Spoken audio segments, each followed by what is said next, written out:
But I think the development of full artificial intelligence will spell the end of the human race. It's a flying object, and we don't know what it is. I would hope somebody's checking it out. It was a rocket or whatever, but incredibly fast, opposite direction. It was too fast to be an airplane. I'm glad the Pentagon is looking at this, because if it poses a threat, I want them on top of it. Well, the craft generates its own gravitational field. You said there's lights in the sky?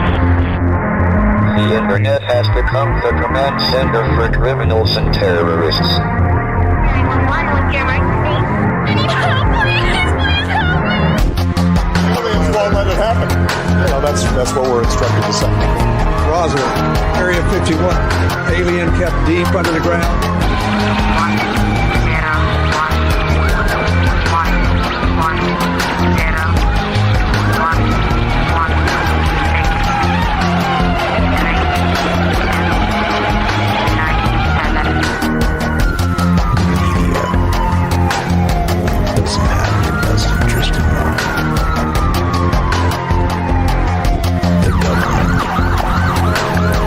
self-serving. You're here for a reason.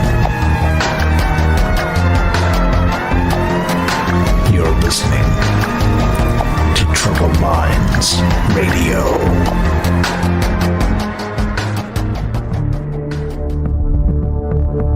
Broadcasting live from a secret bunker just off the extraterrestrial highway.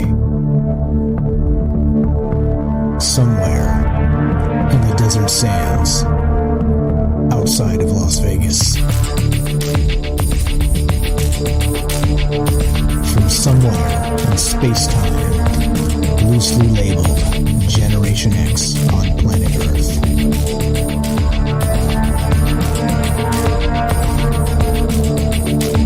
And asking questions of you in earnest into the digital darkness. Good evening and welcome to Troubled Minds Radio.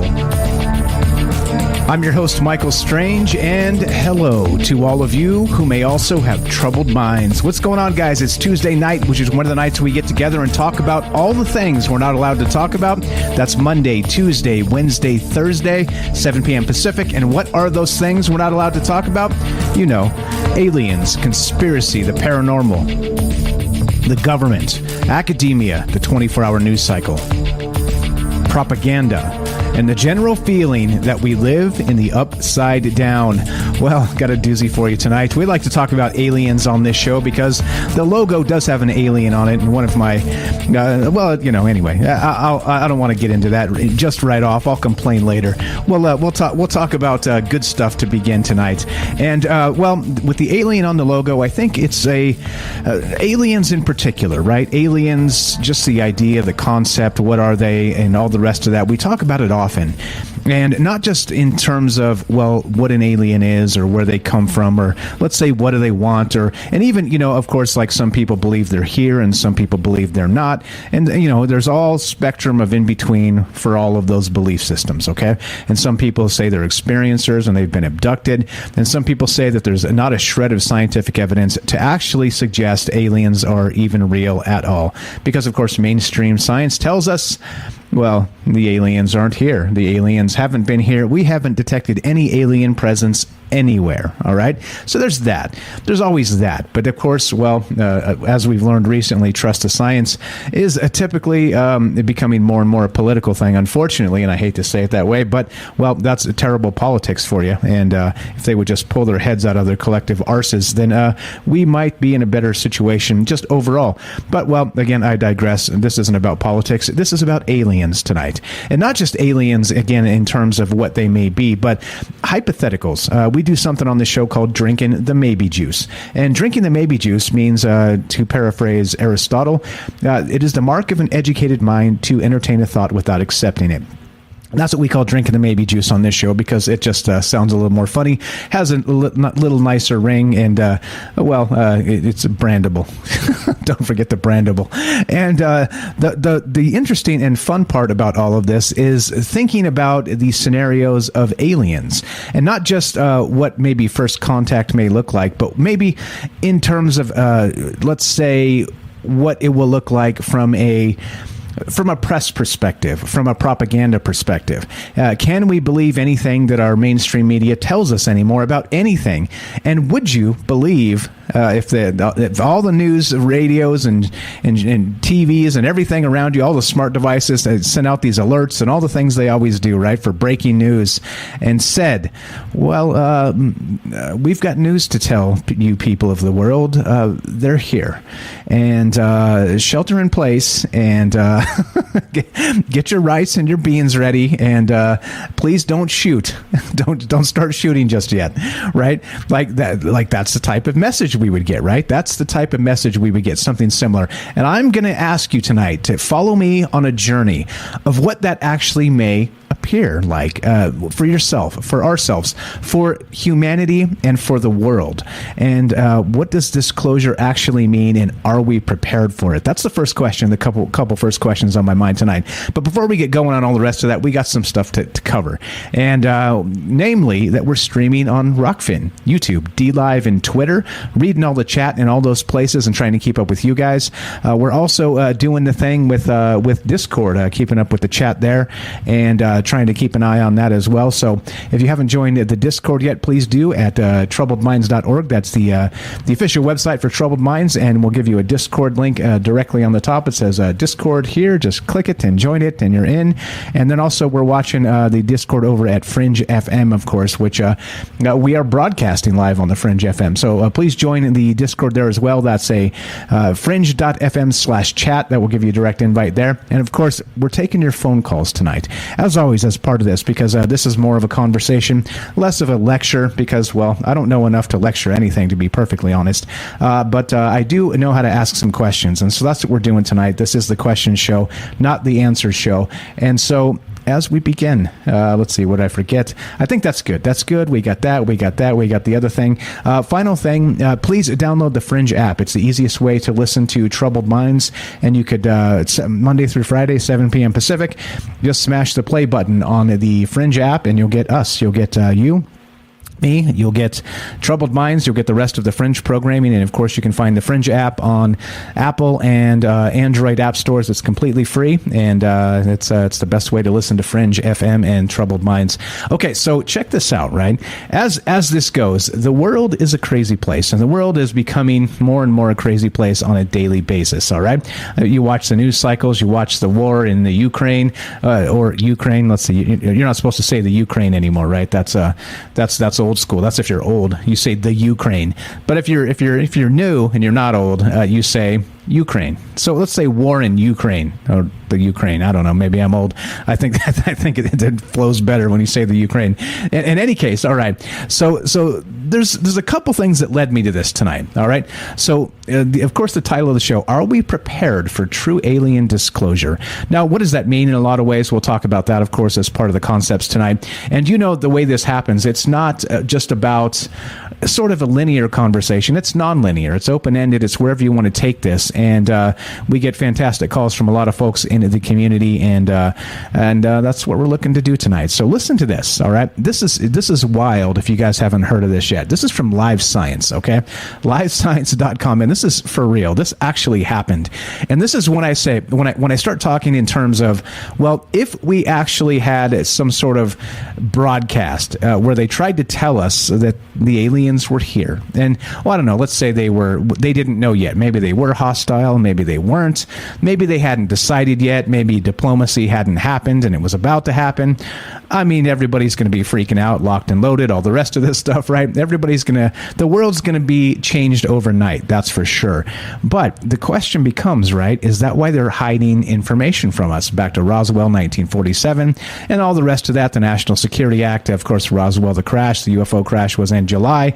The National Security Act was enacted in September of that very same year, and of course, to kind of batten down the hatches on critical information for national security purposes, right? Because clearly and obviously, if we knew about the aliens, or let's say if they were aliens and they were here and they did crash in Roswell back in 47, well, does that change things? I think it does quite a bit. But what do you think? As always, right? That's just the first kind of list of questions here. But listen to this. This is even more wild. Like, we've talked about the Roswell crash and all kinds of stuff in the past on this show. But look at this. From Live Science, you'll never believe it. An interstellar object exploded over Earth in 2014. Declassified government data reveal. Oh, okay. Oh, I guess this is fine. This is fine, right?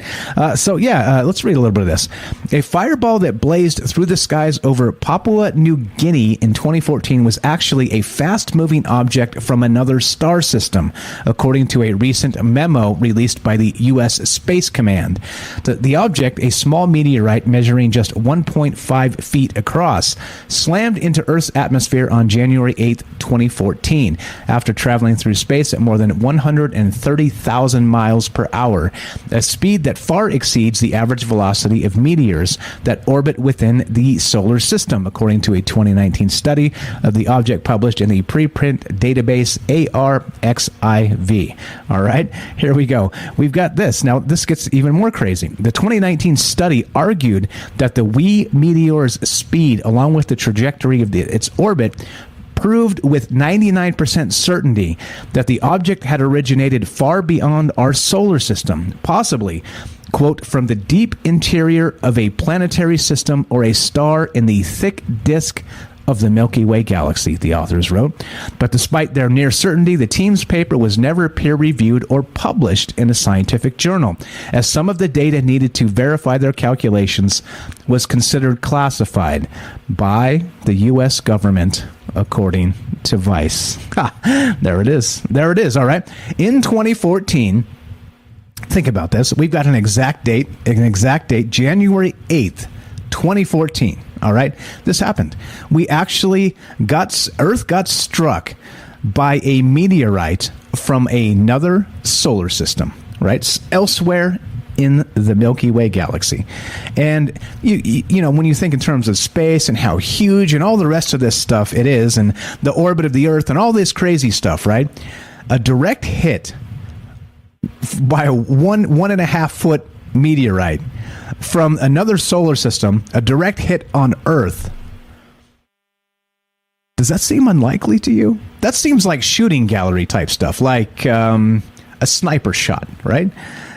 Could we be so lucky or so unlucky, as the case may be? I'm not so sure. So, okay. So now the craziest part is we're talking about this. It's 2022, for crying out loud. This is what? Let me do the math. 1, 2, 3, 4, 6 years later, over 6 years later, and we're hearing about this.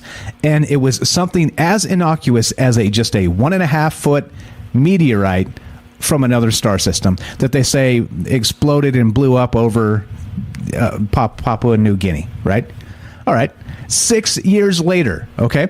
Avi Loeb, of course, of the Harvard astronomy fame, and the guy that talks about light sails and Oumuamua and all the rest of that stuff, and an academic that actually has his eyes to the sky and wants to find some sort of evidence for extraterrestrial life and thinks that it may be closer than many scientists believe. He was one of the ones who actually had this paper written way back in, of course, when was this? 2019.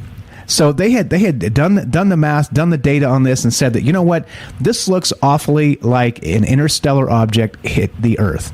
And they couldn't verify it because, of course, the data they needed was held back from the government, right? So that it begins this question, all right? The more questions tonight. As we get into this now, if this was the case, now this is literally the trope of all tropes, right? This is the alien invasion trope, right? We get hit by an interstellar object, and of course, if you go all the way back to War of the Worlds in 1898, what happened? It was cylinders from Mars had crashed on Earth, and what happened in these cylinders on Mars from Mars that crashed on Earth? You guessed it. Aliens climbed out and started indiscriminately blasting everybody and everything in their sight. Just straight torching it, right? It was the original scorched earth policy. Well, not really. Let's say alien style. But that's what happened, right? In the 1898 War of the Worlds, okay, the novel. So, well, now, since this is the way all bad alien movies begin with, or many of them, let's say, with some sort of interstellar object hitting the Earth, and then some sort of creature, or let's even say pathogens, or what have you, sort of just climbing out of. Oh, wait, isn't this how Superman began as well? Right? Didn't they have a Krypton explode and they sent Superman in this little pod in interstellar space, and he ended up crashing into Earth in a little thing like this as a little wee baby? Oh, Superman was so cute back then, right? Something like that. And this is exactly what happened. And literally, so we're talking about in terms of Oumuamua, we're talking about, they called that the very first interstellar object we've ever verified, ever. But then it turns out in 2014, one hit the Earth, an actual interstellar object. So again, right? And I'm not trying to say doom and gloom or the alien invasion has arrived or anything like that.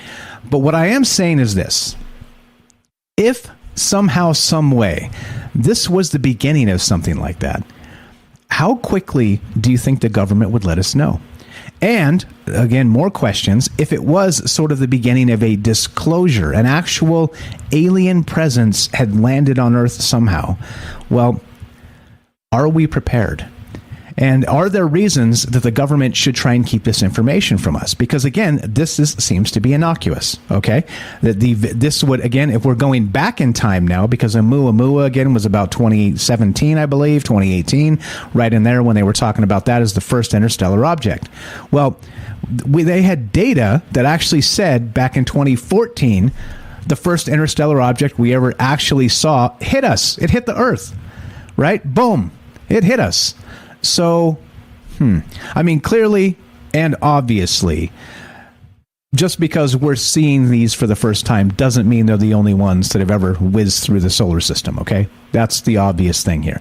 Just because humans like to say, oh, the first one ever. No, it just means the first one we detected, the first one we saw, right? That's clearly what this means. But, right, in other terms, I want you to go on a journey with me tonight, okay? And consider the moment. And let's say very much in War of the Worlds style, something did happen back in 2014. Let's rewind to wherever you were back in 2014. Let's say it was a moment in your day. You were doing the dishes, you were at work, you were commuting to or from work, you were maybe had the day off and you slept in. But let's say that something like this did happen, sort of old school War of the Worlds style. Do you think we'd be prepared? So close your eyes for a moment. And just consider where you were on January 8th, 2014. We don't know what time of day this actually hit until we get the data itself. But let's say your day is actually interrupted by something very similar to this. Now, this is not an actual broadcast news alert, okay? I want to make sure I'm very clear about that. I don't want people to be jumping out windows like they said about War of the Worlds, anything like that. This is not real. But let's say January 8th, 2014, you're doing the dishes or something. Put yourself in whatever random place you would have been on that day of the week, whatever that day is. I didn't check. It's kind of irrelevant. You choose the moment you hear this straight up on the radio and the TVs blaring exactly this. The following message is being transmitted at the request of the Federal Emergency Management Agency. An in-shelter warning has been issued for the entire United States until further notice. All residents are urged to take shelter immediately. The bogies that were spotted on Strategic Air Command radar are now confirmed hostile extraterrestrial aircraft. and have begun a major attack on multiple U.S. cities. Cities that have received the most damage so far include the cities of Los Angeles, New York City, Boston, Miami, Detroit, and Dallas. If you live within these cities or within 1,000 miles, take shelter immediately. Gather enough supplies to last for at least 14 days, such as a first aid kit, perishable food items, MREs, flashlights, a battery-powered radio and water. Do not leave your shelter for any reason until the all-clear has been given. More cities are expected to be attacked within the next 12 hours. The president has put the military at DEFCON 5 and has scrambled military aircraft to attack these extraterrestrial aircraft. Please stay tuned to your local news station for further updates. All radios and televisions will remain on these news stations until further notice. This is WALA 99.5. Repeating, an in-shelter warning has been issued for the entire United States until further notice. Take shelter immediately. Okay, once again, that is not a real message. If you heard that and you snapped your head to, well, what the hell is going on over there? This is not real. I'm asking you to take yourself back to that day in January of 2014, when the first known interstellar object smacked into Earth. And what if this started happening on all the radios and all the televisions? Would you be prepared? Would the world at large be prepared? And more questions, would you trust the information coming from the government? There we go. We got, sorry, Joe, I went a little too long. Let's actually go to Joe in Florida. I'll give him the option. I wanted to make sure I got that out. Let's go to Joe in Florida. Welcome to Troubled Minds. Go right ahead. You got about 3.5 minutes. Hey, no problem. I was actually listening to you and updating my resume. But you said something, and you said, we didn't know that object. It just happened to come by here. And if you watch The Expanse, in the Expanse, the people of the belt, they basically stealth coat these asteroids with whatever stealth coating they are, because they don't have the weapons to fight Earth and Mars. So these stealth rocks are basically come flying through and they hit the planet. And in the future, The Expanse, which is probably one of the best sci-fi shows, and probably realistic as far as a dystopian future, the Earth gets hit and it affects food supplies, it affects everything. And you made that comment, and it does make you go, maybe it was Reset 2.0, dinosaurs, maybe that's where everybody came from. Maybe the military wasn't releasing, or the government wasn't releasing that information because they were trying to track the trajectory of this thing to finally realize that it came from someplace else. It wasn't dropped here. It wasn't sent through a wormhole or anything. It traversed. And chances are good if they do have that, wherever it came from, if it came from another society, that society might be long dead. I don't know. I'm just kind of pulling stuff out. But it's interesting. And again, we've discussed this before. If there is something here, and they said it, we've already had self-disclosure for objects and sightings, nobody really cares because nobody's looking up. Just like that Netflix show, Don't Look Up. Are they commissioning again? I don't know.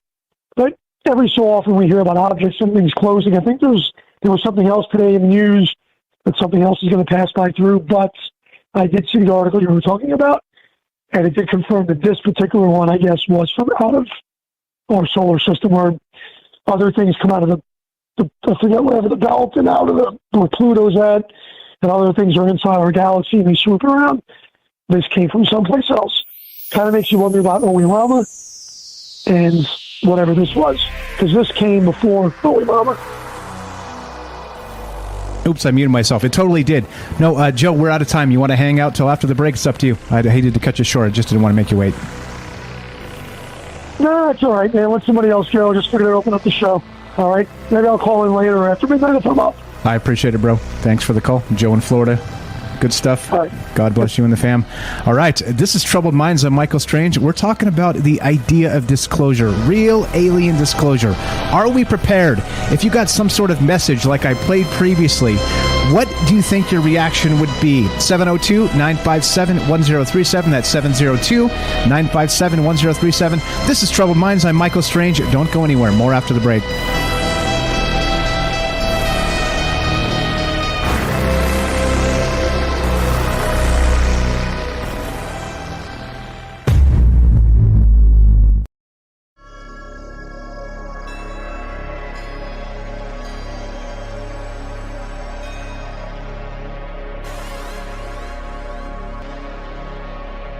Welcome back to Troubled Minds.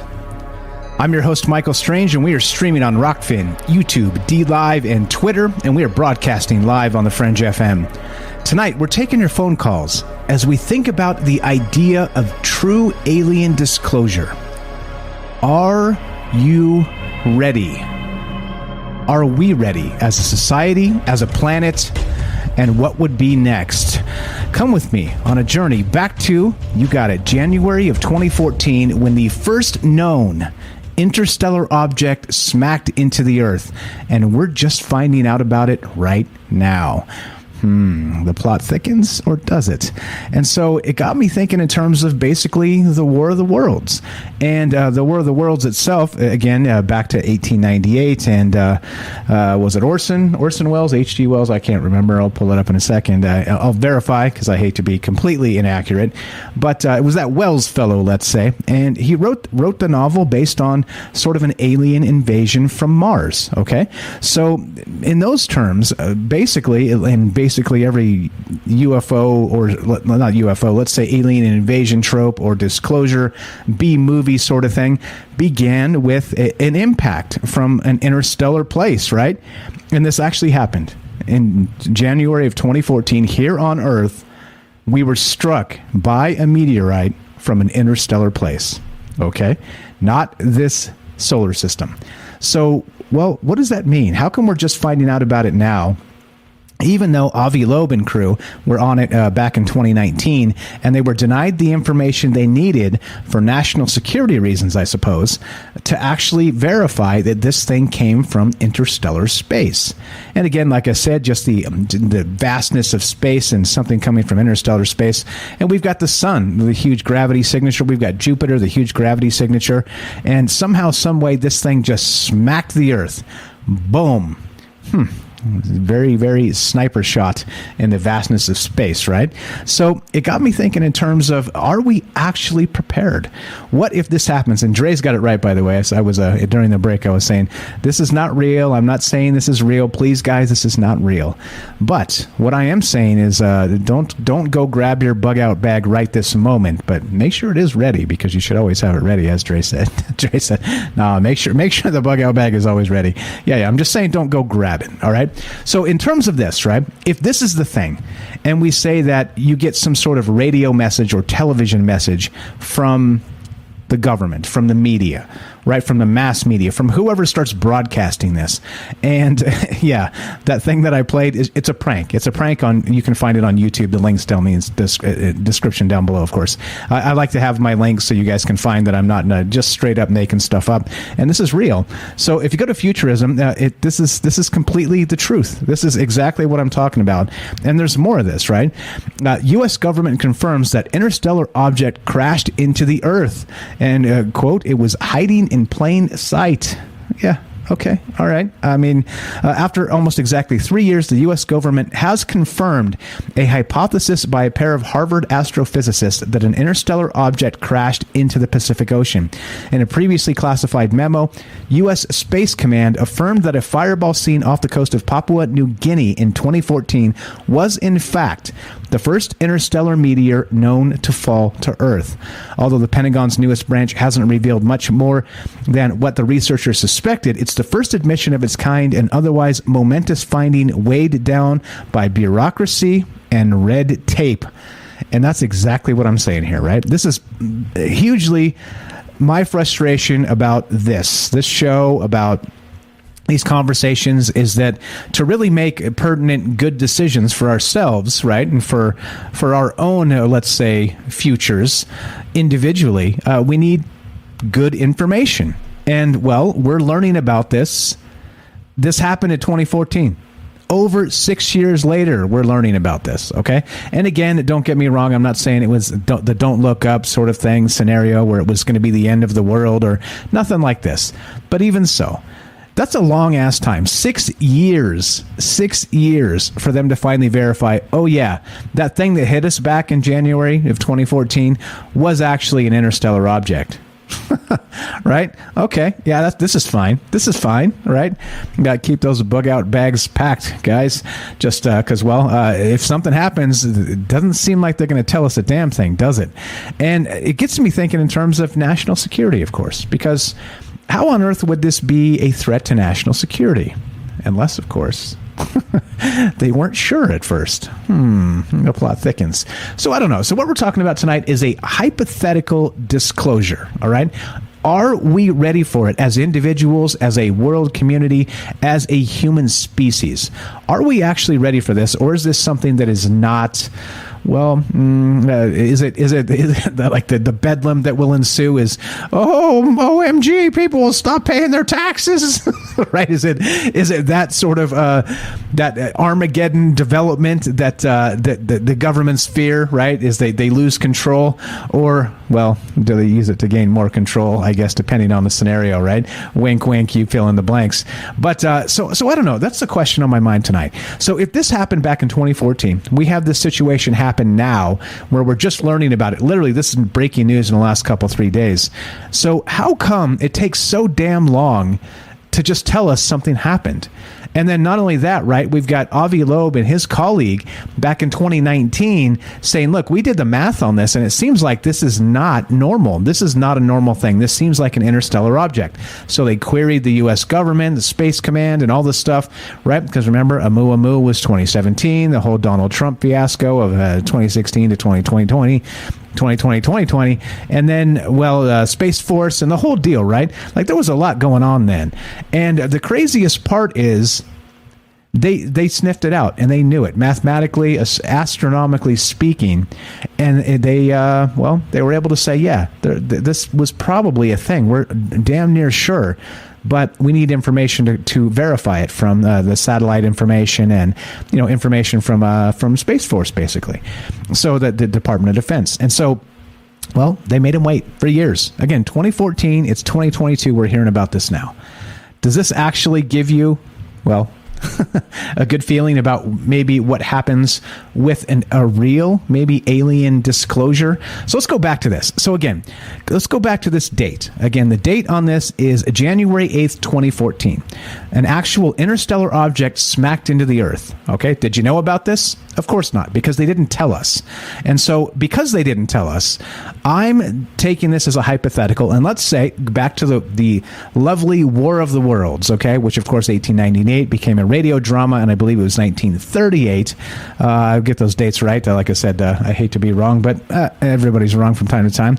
So in any case, everybody's familiar with the War of the Worlds, the radio broadcast, okay, where it was a fake alien invasion. And it's got some bad press since then, and they said that people were jumping out of windows and doing all the rest of this stuff, and right, they were,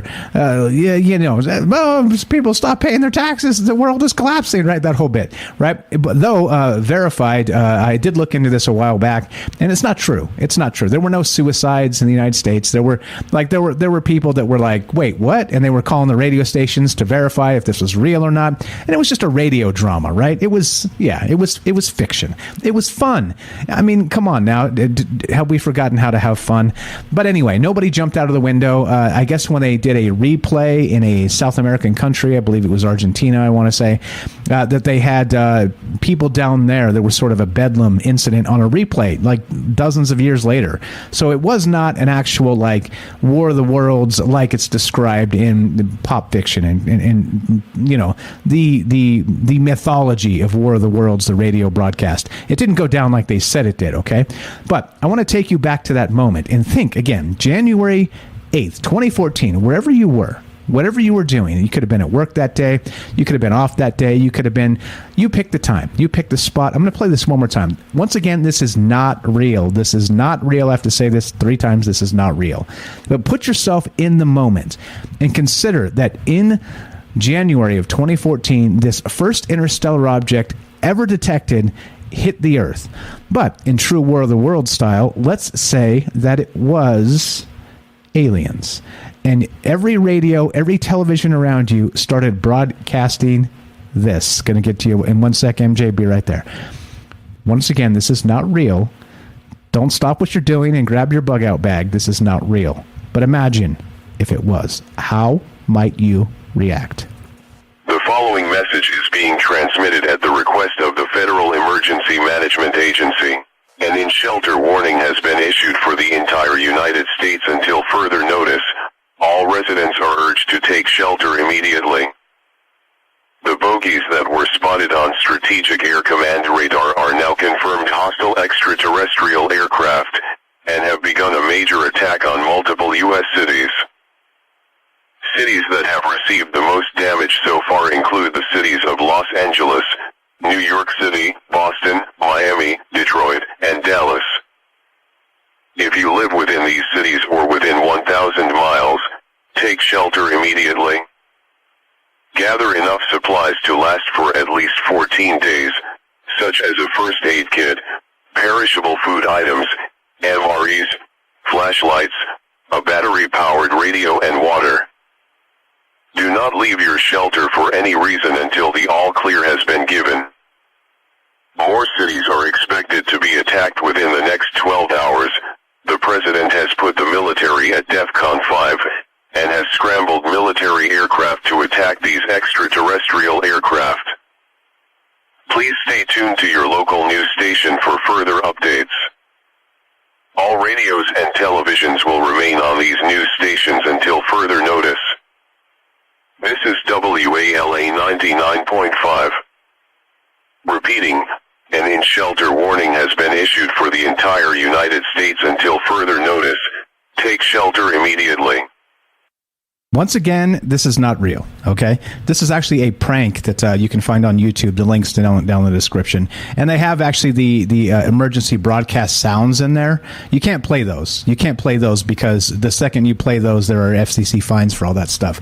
So they have those interlaced in this thing. I had to trim those out because if I did that, you guys would be grabbing bug-out bags and probably taking off, right? So it's that sound, right? That sound you absolutely cannot mistake. So I did trim those out. But so it is fake. It's fake. But if you did hear this back in January of 2014, whatever you were doing, washing the dishes, taking a walk in the park, whatever, picking up the kids from school, whatever it was, right? Working, commuting, you name it, relaxing. Well, and this started blaring on every smart device, every radio, and every television. What would be the first thing you thought, and what would be your next step? Let's go to MJ in Virginia. Thanks for being patient. You're on Troubled Minds. Go right ahead, my friend. How are you tonight? Great. I'm doing good, Michael. How are you? Doing great. What do you think, man? What would you freak out if you got this thing on the radio? Me, no. I'd have to go outside to make sure it was actually going on because it's like, no. I would find it interesting. I think it would be fun for a little while, but yeah, I would have to kind of hold myself back a little bit. Yeah, so nah. I mean, I think that's the thing, right? Like 2014 was a different time a little bit, but I think since then the erosion of the media and the government trust has probably fallen off quite a bit. And, you know, no fault of our own. It's sort of self-inflicted wounds on their part, in my opinion. But like it kind of begs another question is like, what level of information would you believe, right? I'm with you. I'd have to step outside and see. I'd be like, look, if the sky's on fire, all right, I'm willing to believe it, right? Well, you know, as much as I've had happen and much as I've seen, I would have to go out and, you know, drive in someplace and see what people are doing. I think the people that are not really attached to reality at this point in time politically might believe it, may not. I don't know. I think there would be too much it'd be kind of like they're trying to use it as an excuse to power up something else. You know what I mean? And if it's going to be that kind of an attack, you know, I don't know. I'd have to wait and see. Part of the reason I called in, and because of the show, I had a sighting outside on the back of my property yesterday morning at 10:30 a.m. And I was watching the birds fly around. We have like turkey buzzards out here, so they like to fly around, like to watch them. And all of a sudden, this black object made a beeline across the sky, horizontal, straight line from southwest to northeast. And I'm watching it, and I'm thinking, and it flew right close to the turkey buzzards. I mean, they're not small birds. And it went flying by, and I realized it's making a beeline. And on top of that, there's no noise whatsoever. And on top of that, it's black. And it looked like it was orbiting instead of flying, like it was doing a really super low orbit. Like it was only about 800 feet up. So you started the show tonight, so we might be well on our way to it. I don't know. And I meditated on it later, and it was supposed to be some sort of probe that they're just gathering energy or information or stuff. But it was actually flying by, and it wasn't real fast, but it looked like orbit. I don't know. That's the way I could put it, because a drone makes noise. I don't care what, it has a propulsion system, so it makes some sort of noise, propeller. And you would, at 800 feet, because I have a drone, I can fly it up to 800 feet and you can hear it. You can't see it, but you can hear it. That one buzzing by and you couldn't hear a thing. It was quiet. Okay, so meaning that this is not a drone, as far as your professional opinion is, and you owning drones, this is something else. So are you saying that maybe we should be playing this little prank clip for real? What's going on, MJ? You got something to tell us, my friend? Well, maybe so. I don't know. Well, this actually goes back to a sighting I had back in 1994. And I didn't want to take too much time up, but long story short, it was a 6-week period. 2 weeks into January 1994, Sunday afternoon, 2:30 p.m., I just started getting the senses and, felt like something was around. So I went up and looked up at the sky. I saw to the east a blue sphere with a white ring around it, and kind of went back and forth with it and asked questions is it a balloon? I thought, nah, this is a balloon. So 3 balloons tied together came floating by instantly. They just came floating by as soon as I thought that. Passed it, not a balloon. Then these clouds were coming up because I was afraid I was going to lose sight of it, because you had to shift up consciously to see this one. It was pretty hard. Came floating by. I thought, God, I'm going to lose it. The clouds are coming. Clouds covered it. It turned orange. And as soon as the clouds came off of it, it went back to blue, right? Okay. And I looked down, and I knew to look down. When I looked up, it was going to be gone. It's gone. 2 weeks later, 2:30 p.m. in the afternoon, Sunday, it's a Sunday, I got irritated, and I thought, okay, I kept walking around like, what do you want? What do you want? So I went and looked up at the sky. Due north of me, I saw an orange orb, or a sphere, however you want to look at it, just sitting there, and it was like, couldn't get anything off of it. And so same thing process, but it was easier to see, so you didn't have to shift up so much in consciousness to see it. So I look down, look up, it's gone. Again, 2 weeks later, 2:30 p.m. in the afternoon on a Sunday, I was irritated as hell. And I just walk around screaming. I had a little mother-in-law cottage, so I'm screaming inside, like, get away from me. I don't, what do you want? So I walked outside, I looked to the northwest, and there was a black sphere sitting there. And you could clearly see it. And I didn't have to shift up to see it. It'd be like looking at a car or a building, in our time frame, in our 3G, whatever, in dimension. Looked at it, started making fun of it. And I said, you're not real, because you're not even moving. You're just sitting there. So it started moving around, and you could see the heat waves coming off of it. So great. I watched. And I was like, okay, I got something. So it just sort of meandered off to the southwest. And but it reacted to you. What I got from it, but it actually reacted to you, though. Yeah. Okay. I was pissed.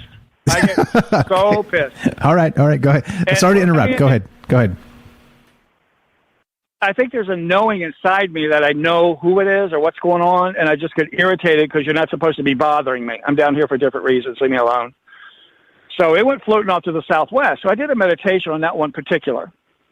And what it was a probe. It was observing, and it was in the meditation I had, it was like going through all this debris. Houses were blown up. I mean, everything was a mess. Buildings were down. And it was going along, and it saw a mannequin on the ground, so it kind of buzzed over real quick to see the man. Oh, okay, that's not a human, it's just a mannequin. And it moved on. When I saw that thing yesterday morning, I thought, oh my God, because it was the exact same thing. The exact same thing. And it was moving. It took like, let's say in the sky, it would have been maybe a good 3/4 of a mile. It was like within 2 minutes gone. And you could see it, and it flew by the turkey buzzards. It's black, they're black, but it was making a nice horizontal line, straight. It was just beeline to the northeast.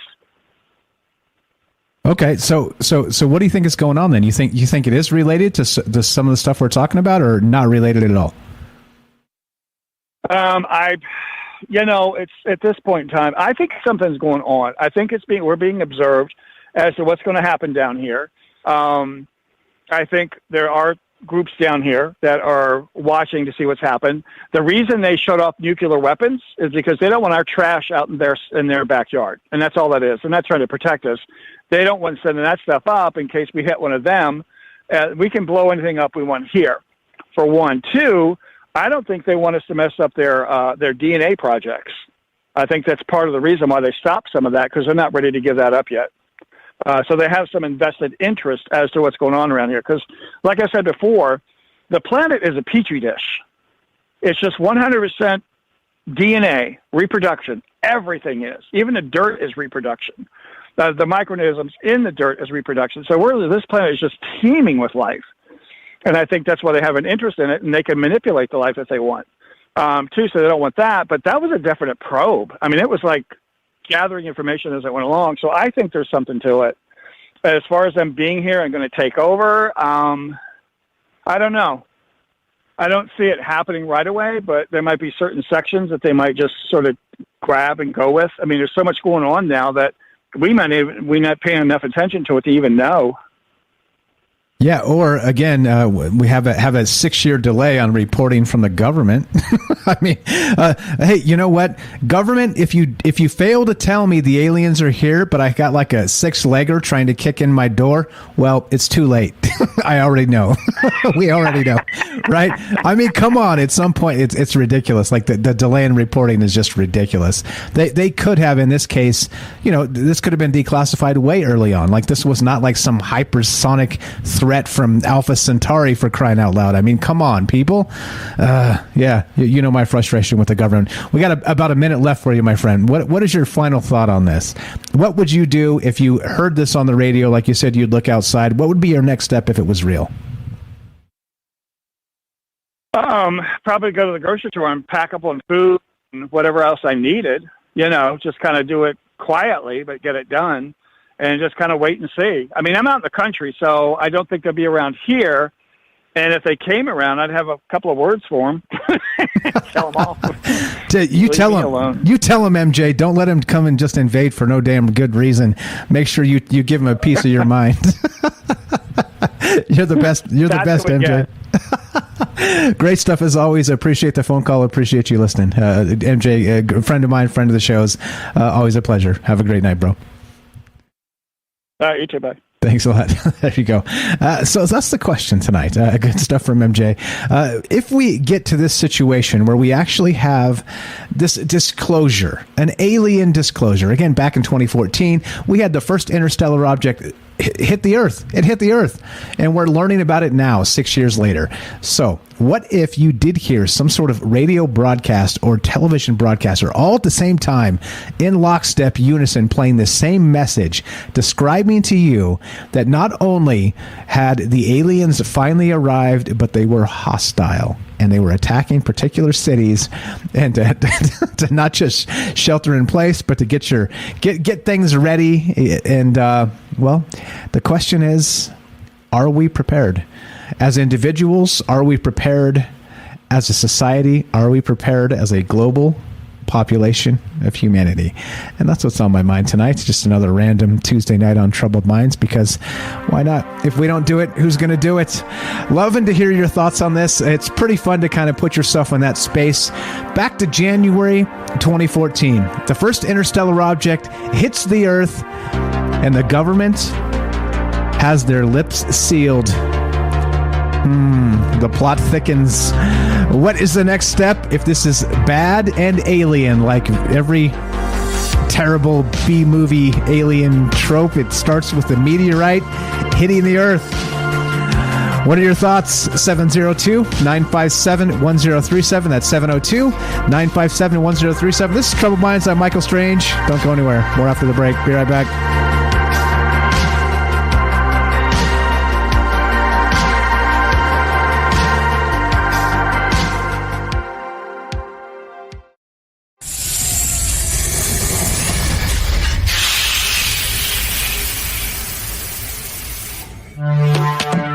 We are talking about the alien abduction phenomenon. The aliens are looking through your eyes and they're accessing your optic nerve. I'm doing fantastic. And through that optic nerve, they're transferring to your brain. People are calling random images as they traverse neurons in the brain. So maybe and they also feel them planting or receiving memories or ideas or images.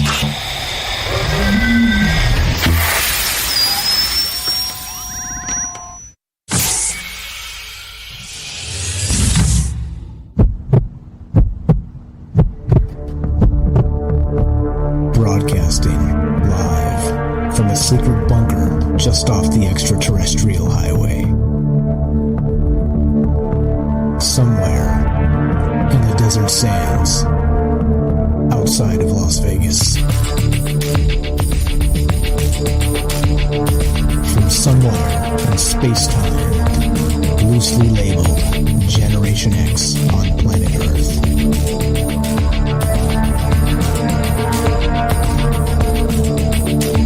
And asking questions of you in earnest into the digital darkness. Yo ho, yo ho. Welcome to Troubled Minds Radio. I'm your host, Michael Strange, and hello to all of you who may also have troubled minds. What's going on, guys? It's Tuesday night, which is one of the nights we get together and talk about all the things we're not allowed to talk about. Monday, Tuesday, Wednesday, Thursday at 7 p.m. Pacific.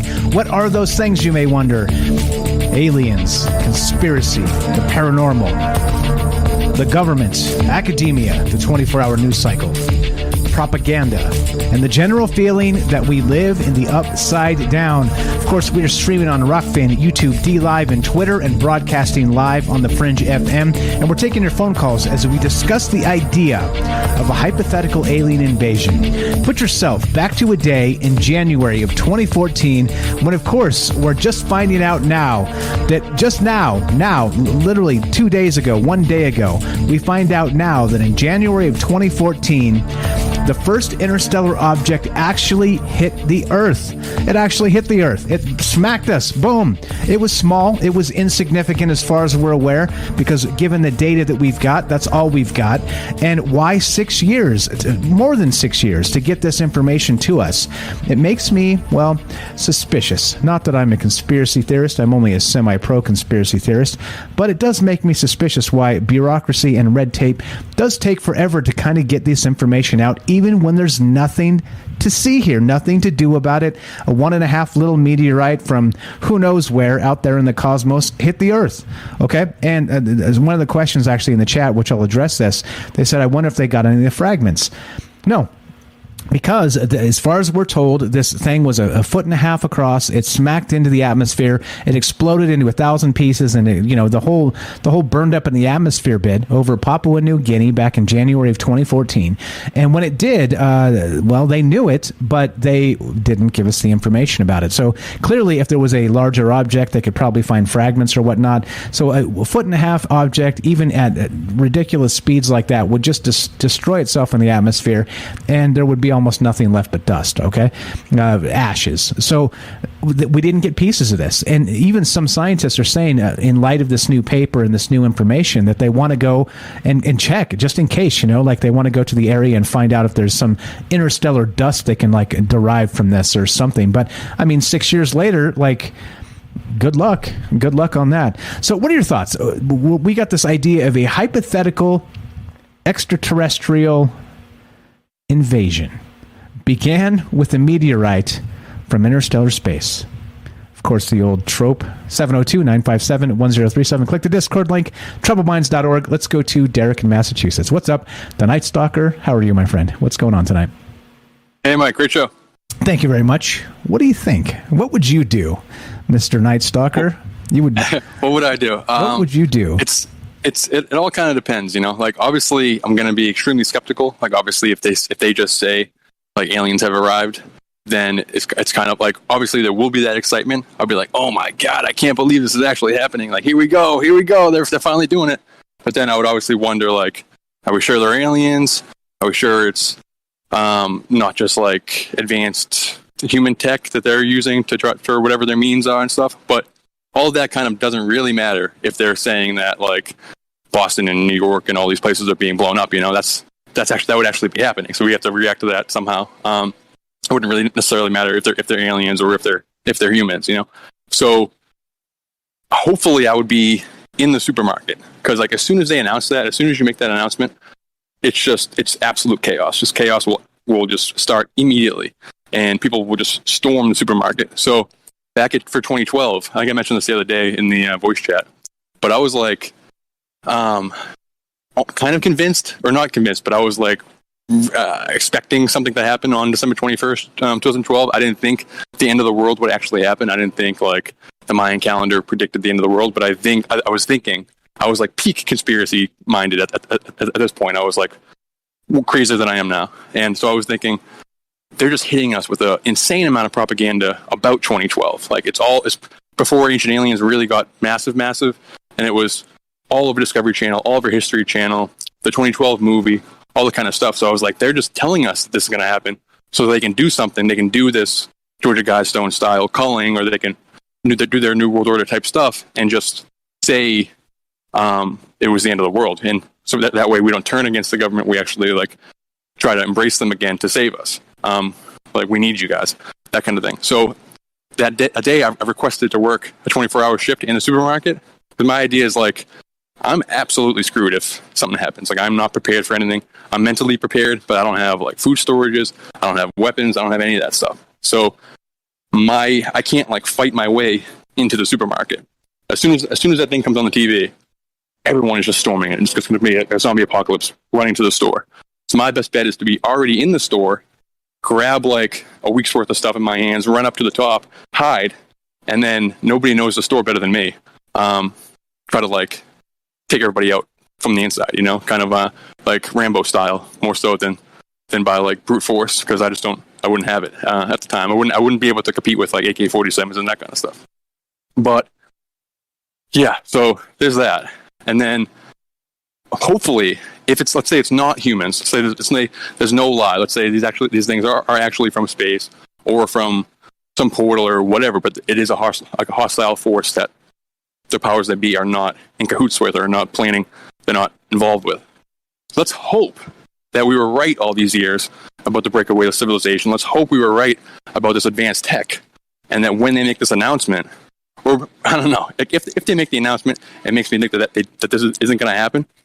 Well, let's just maybe this stuff happens all the time, and they just don't tell us because they've taken care of it under the radar, you know? So hopefully, if something comes down and collides and blows up Boston or whatever, they'll say, hey, everybody, attention, I can make an announcement. Aliens are real. They're invading right now. We've known about it for a while, but have no fear. We tried to keep it under the radar because of the pandemonium that's happening as we speak. But don't worry, we prepared for this. We got this. And all of a sudden, some big trap door in Mount Rushmore, like Washington's face opens up, his mouth opens up, and a giant laser comes out and starts shooting spaceships and stuff. Or like they have like a big horde of like those robot dogs and stuff just like storm out of some mountain, just thousands of them. Or they have their own spaceships, and it's like, we got this. We've been lying to you for a long time, but it's to prepare you for this. Like, you're welcome, conspiracy theorists. Like, you were wrong the whole time. We're actually on your side. That's the ideal scenario, that they take care of it. But that is probably very, very unlikely, and that wouldn't fit any of their agendas, anything we really talked about over the last few years. So hopefully maybe it's like Yeah, maybe it's like Elon Musk or something like that. Maybe like he like busts out his Iron Man Tony Stark suit or something like that. I don't trust him as far as I can punt him, but it's something like that. Something like we've been like the breakaway civilization actually like I don't know like reveals themselves somehow and takes care of it. But other than that, it's gonna be a dark day for us. Adventurous, wild day, but dark, scary times for me. Yeah, like Alex Jones just rips off his NASA shirt like a pro wrestler, and he's like, exactly. I was the controlled opposition all along. I'm the leader of the breakaway civilization. Exactly. Don't worry, guys. We've got flying saucers. They're going to engage the aliens now.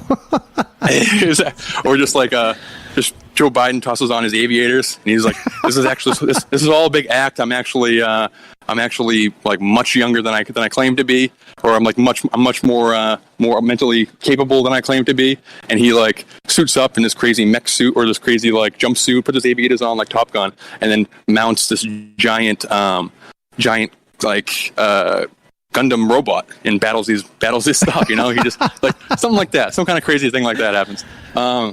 Again, I'm not expecting it, like, realistically, or if something like this was to happen, my obvious thoughts were like, this is always part of their plan, and they're trying to do this for X amount of reasons. I don't know. I wouldn't trust them, obviously. But James is behind me. I'm a really busy night tonight, so I have to get going. But awesome show, Mike. Great stuff. Get it, bro. Appreciate it. Great call as always. Derek the Night Stalker here has a YouTube channel. Please give him some love. Scroll down, links in the description. He's got a trailer. Let's inspire him to make more great stuff from the brilliant dude he is. Follow his YouTube channel. Thank you, bro. Thanks. Have a great night.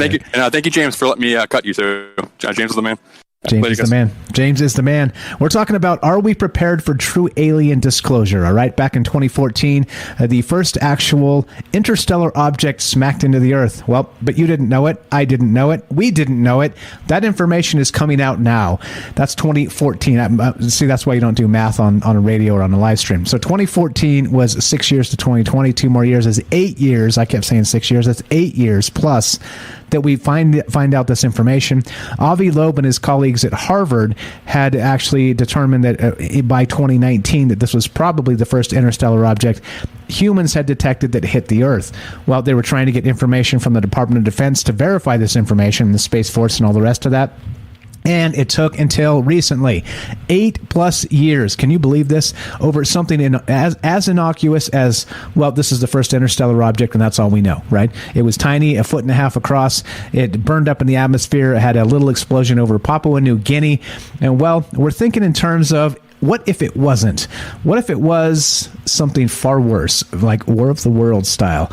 What would you do? I'll play that clip again in a little bit, but we've had James waiting for a bit. Let's go to James of Salcedo Paranormal. What's up, my friend? Welcome to Troubled Minds. How are you tonight? Test 1, 2. Is James there? He's there. Don't hear anything. Try the old... I'm not sure if you're there. If you're there, let me know. If you're not there, let me know. And we'll, there you go. He's rebooting the Discord. Sometimes, so by the way, guys, if your Discord is not working, just close it down and fire it back up, because typically it has updates like you wouldn't expect. They happen all the time. Like good programmers should do. You should have bug updates and all kinds of things constantly. And they do. Discord's a very good program and has great developers. So there you go. Just restart it and it'll probably fix everything for you. Just like that. What's up, James? Fixed? I think I can hear you. Can you hear me? Loud and clear, sir. How are you? What's going on tonight, my man? Oh, well, great topic. Great calls already. I can answer that question you had about what would I do real quick. I'd be trying to find family and friends, because I am not in any position to do much of anything on my own. So that would be where I would do. Yeah, and I think probably for most of us, that's going to be the answer, right? It's interesting that if you're like sort of faced with and in this case it's fictional, but the fictional existential calamity, right? What do? You find your people. Like if it's going to go down and this is the end, you may as well be with your people, And if it's your family and your friends, and hopefully you have enough of those to at least have a final kumbaya before it all goes up in flames. You know what I'm saying? That's as good an answer as any, and I'm with you, James. That's exactly what I would do as well. Yeah. So that was the first thing. The other thing, though, is I'm surprised that you didn't mention Lovecraft. Okay, explain how. The color out of space. It starts with a meteor that does hit the ground, and basically something comes out of it and goes into the ground. Actually, it starts affecting the area. The reason why and the animals. I haven't read that one. Okay, so a Lovecraft story called what's it called again? I think it's The Color Out of Space, something like that. I can check on it, but the idea, like I said, is just something does hit the ground, and what's funny about that is scientists, and this is back in the 1800s, I believe, or maybe early 1900s, but I think it's early 1900s. But scientists do check out the meteor itself, but eventually it just breaks down. Parts that they have in their labs, but also just the rock itself. And they help with that. They're taking samples, over time. And then eventually they break into this middle, which is really, really creepy. It's like this softer stuff in the center of it that just like breaks down once it's exposed to air and goes into the earth. And so that just has me wondering about, what if it's not an invasion the way we think of it? It's not the big spaceships. Right, meaning that this could actually be happening in those terms right now, right? Because we're talking eight plus years later. Well, yeah, too late. You're already infiltrated, and this color from space is now in the ground. And well, here we are. Welcome to your new world order, run by the alien menace. Oh boy. Yeah, and there's even a part where something launches itself back out into space as well. So it's almost like it crash lands on Earth that uses the local resources while also poisoning everything. And then eventually something breaks free of the Earth and goes back out into space, but there's still something. It's almost like a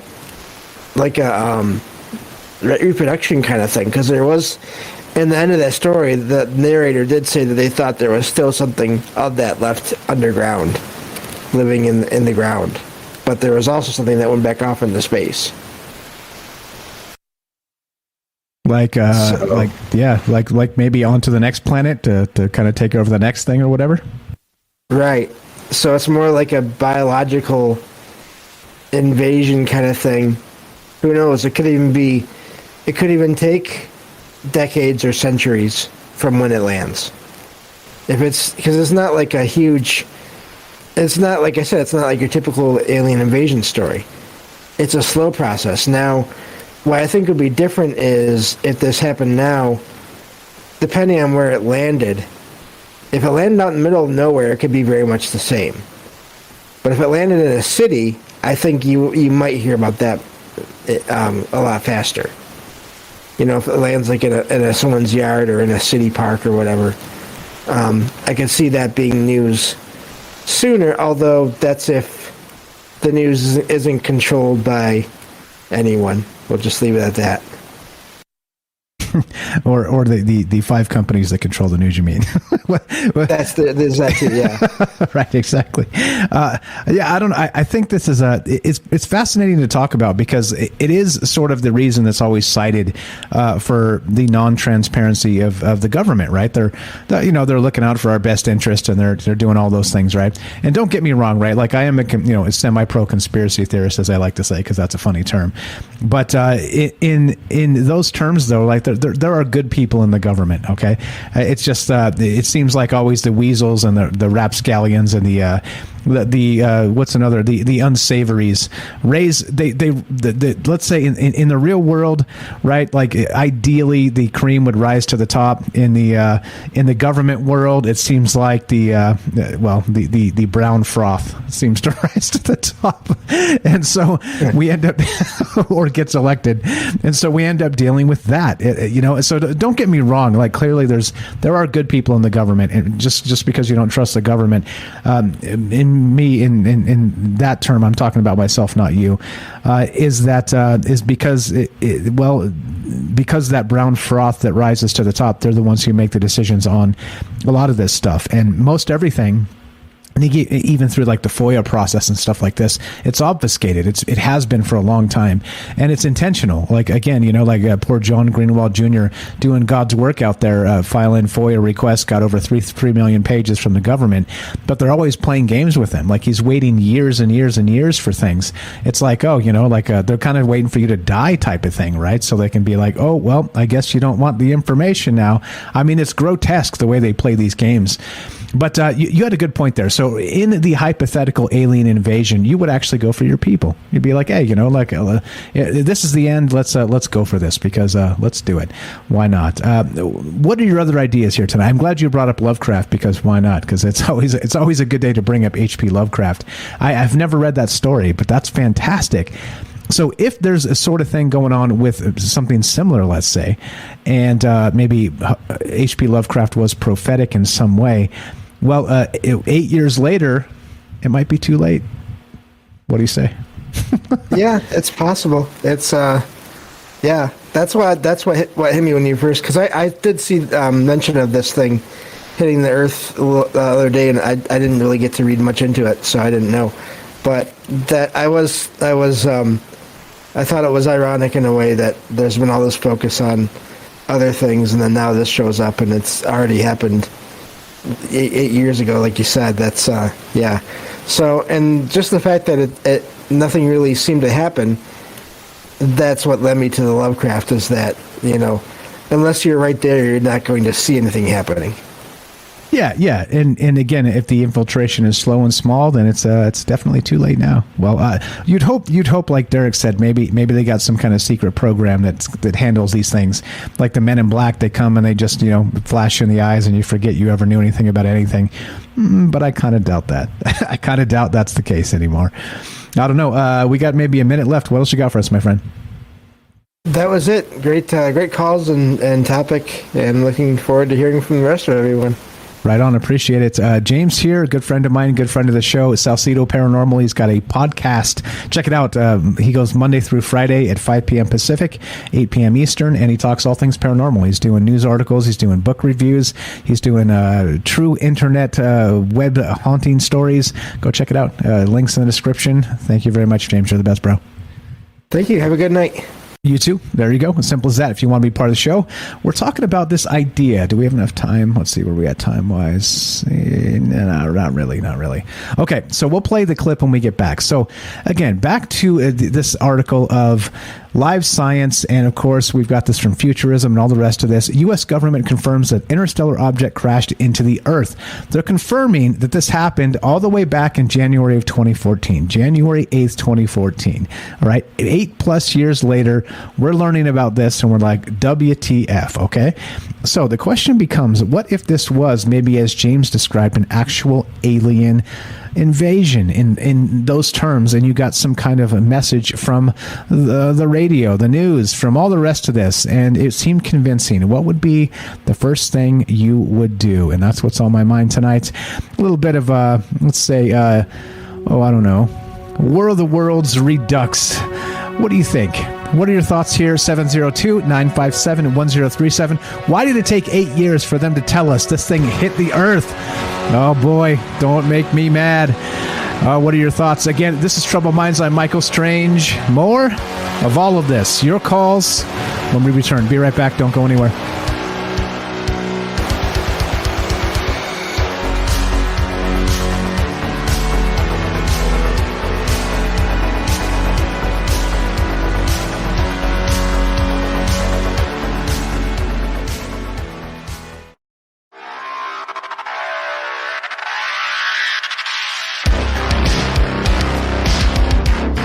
Welcome back to Troubled Minds. I'm your host, Michael Strange, and we are streaming on Rockfin, YouTube, DLive, and Twitter, and we are broadcasting live on the Fringe FM.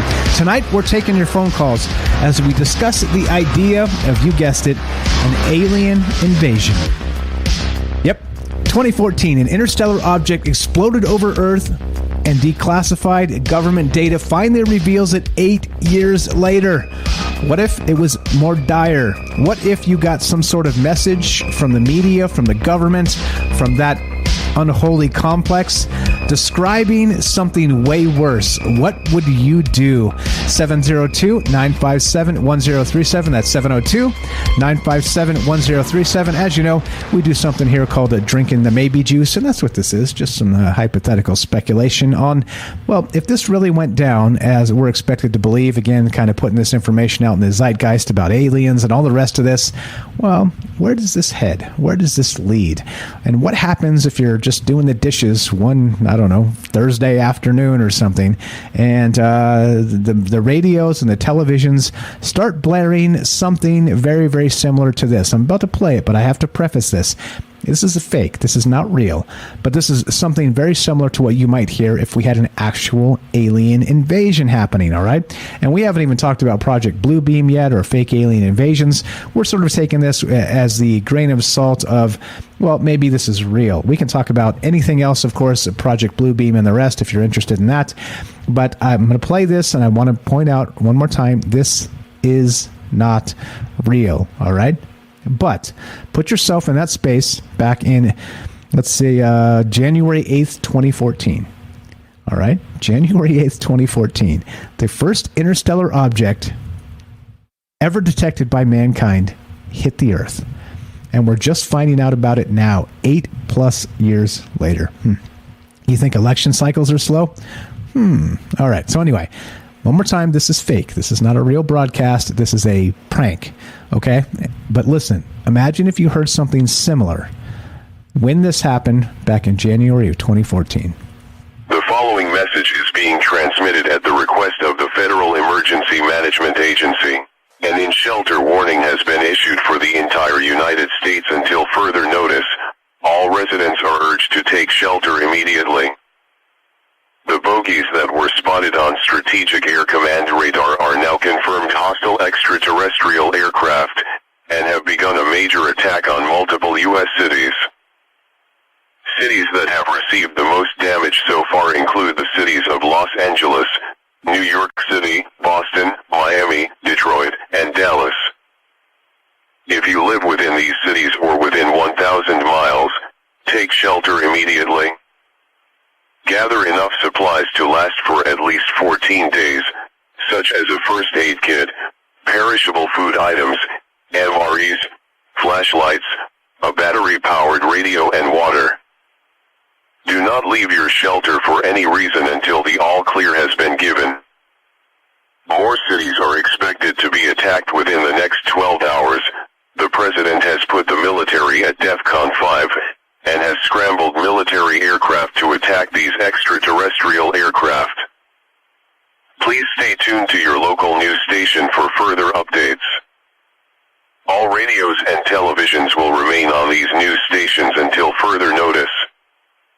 This is WALA 99.5. Repeating, an in-shelter warning has been issued for the entire United States until further notice. Take shelter immediately. Okay, so that was fake. I have to, again, this is not a real thing. Put yourself in that space, though. Put yourself in that mind space of you're just doing whatever you do throughout the day, whatever's going on, completely nothing out of the ordinary, complete normal day. And this starts blaring on every radio and every television. And it's on. It's on. It's intergalactic style on. And what do you do? What's the first thing you do? What is your first reaction? Do you believe this coming from, the government and the media? Like, there's a lot to this that kind of makes me go, And we've had some great calls so far, of course, as always, because Troubled Minds Nation has amazing calls, the fam out there with some amazing ideas. But what would you do?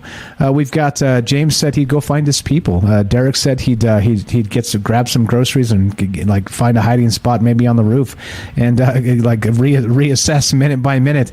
MJ said he'd go outside and look at the sky and verify what the hell was really going on. Is this real? Is this not real? What would you do? And that's what's on my mind tonight, because why not? If we're not talking about it, who will? 702-957-1037. Click the Discord link at troubleminds.org and we'll put you on the show. I don't know. I think there's a lot to this, of course, in typical terms, because alien invasions, it's a fun concept. It's fun, terrifying, and all the rest of that. So I'd love to hear your thoughts. Let's go to, it looks like Daryl in New York. And there you go. Oh, are you there? Test 1, 2. Daryl, are you there?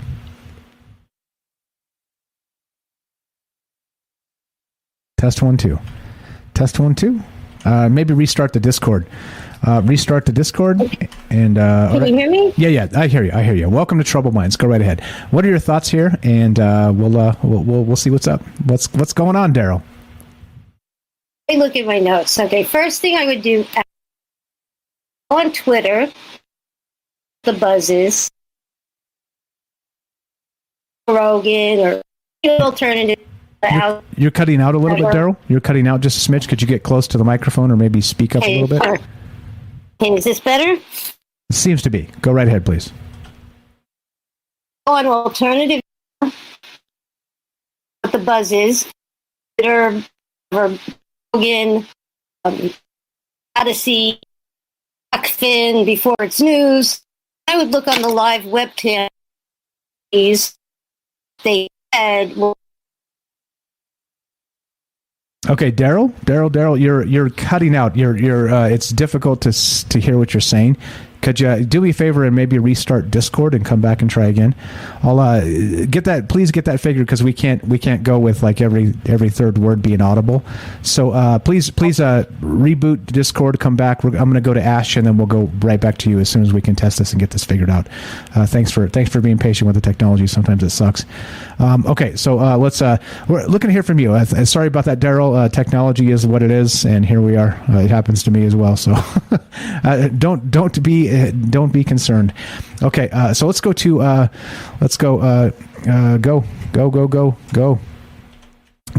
Let's go to, so we're looking to hear your thoughts on this, all right? This idea of this alien invasion, right? Would you believe the information coming from the government? Would you believe it coming from the media? And what would you do first if you believed it? Again, MJ said he'd step outside and look at the sky to see. I'm with him. James said he'd go find his people. I'm with him. I agree. And Night Stalker would go guerrilla warfare and hoard the groceries and all the rest of that. And I agree with him as well. Like, all those things are like things we should be doing and thinking about. But what would you do? One more time, 702-957-1037. Sorry about that, Daryl. We'll get back to you in just a moment. Let's go to Ash on Mars. What's up, Ash? Are you there? Test 1, 2. Don't even bother doing anything, because the takeover is inevitable. Uh-oh. Is the Discord not you guys? It's me? What's going on? You're cutting out. I think it's me. Testing 1, 2. It's me. It's okay, me. That's better. Hello? That's better. Yeah, that's better. Hi. All right. Go ahead. All right. That's better. So all right. So don't even try and well, what's the Star Trek? What does the Borg say? It's inevitable. Resistance is futile. There you go. Resistance is futile. I don't even watch that show, but it's beautiful. Speaking of the Borg, remember we did that show? A lot of these aliens seem like some of these different factions are sort of Borg-like. They have, they do their thing, and they're called a collective. That's the word for it, but it's basically Borg. You gotta love the collective. Yeah. Gotta love the collective. I'm not sure how much you've been listening to, but did you hear the fake broadcast of the alien invasion? I didn't. You know what? If I did hear something like that, I would just run out of my apartment butt naked. I just go wild. Just go wild. It's reptilians gone wild. It's like a little over a minute. You want to hear it? It's a little bit terrifying. Sure. I mean, there would be a lot of, cursing and saying, I told you so. Be a lot of that. A lot of that. A lot of apologies. I wouldn't, I want some apologies. That's the first thing I'd do. I'd start calling the naysayers and demand apologies on the telephone as the alien invasion was happening. Oh, yeah, Mick West would be like, oh, Mick West, what's that? Hey, can you what is it, a bird, Mick West? Oh, you're dead? Oh, the aliens killed you? Oh, that sucks. You should have prepared. Hypothetically, we don't want anybody dead. All right, here we go. I'm going to play this. No, I don't want them. I just want them wrong. Right. That's all. I want them wrong. All right, here we go. This is what you hear. Again, we're going back to January of 2018, and this is for real. This part is for real. A fireball blazed over the skies of Papua New Guinea in 2014 was actually a fast-moving object from another star system. They're just telling us about this now, right? It hit way back in January of 2014. We're learning about it 8+ years later, and this is my hypothetical alien invasion, and I have to say, this is fake. This is fake. This is fake. This is not real. But imagine in that moment, you're doing the dishes or something, going to school, going to work, whatever, and you hear this. This is what we're talking about tonight. The following message is being transmitted at the request of the Federal Emergency Management Agency. An in-shelter warning has been issued for the entire United States until further notice. All residents are urged to take shelter immediately. The bogies that were spotted on Strategic Air Command radar are now confirmed hostile extraterrestrial aircraft, and have begun a major attack on multiple U.S. cities. Cities that have received the most damage so far include the cities of Los Angeles, New York City, Boston, Miami, Detroit, and Dallas. If you live within these cities or within 1,000 miles, take shelter immediately. Gather enough supplies to last for at least 14 days, such as a first aid kit, perishable food items, MREs, flashlights, a battery-powered radio, and water. Do not leave your shelter for any reason until the all-clear has been given. More cities are expected to be attacked within the next 12 hours. The president has put the military at DEFCON 5. Okay, I'm gonna kill. There's a little bit more, but you get the idea. Gonna kill your echo. Go right ahead. What's your first take there? If you're listening, you're doing the dishes or something, you're driving around, like swinging through a drive-thru to pick up an ice cream or something, and like this blares on the radio. What's your first idea? What are you gonna do, Ash? There's a bomb on a bus. What do you do? Honestly, if aliens are actually attacking, and then it's 100% a false flag by our own New World Order, governments, whatever it is. It's humans, because the technology that is discussed is so powerful that aliens won't even bother fighting, because they'll destroy the planet. There'll be nothing to fight over. And this planet has a lot of value in a lot of different ways. So I would know it's just a false flag being, and it just, are you close enough or aren't you? And in any false flag, they're going to minimize the damage. Society's going to keep going and all that kind of stuff. It's just kind of probably like New World Order. I don't know. I know that's a pretty not fun answer. I know you're expecting I'm gonna poop my pants and set myself on fire and run around in circles. that would all be fine. I mean, those would not be first choices of mine, but I guess that's fine. That's totally help fine. me, Tom Cruise. Right. Where's Bruce Willis? We do have those. Oh, right. Yeah, to fight the aliens or right. Or yeah. We're supposedly having food shortages soon.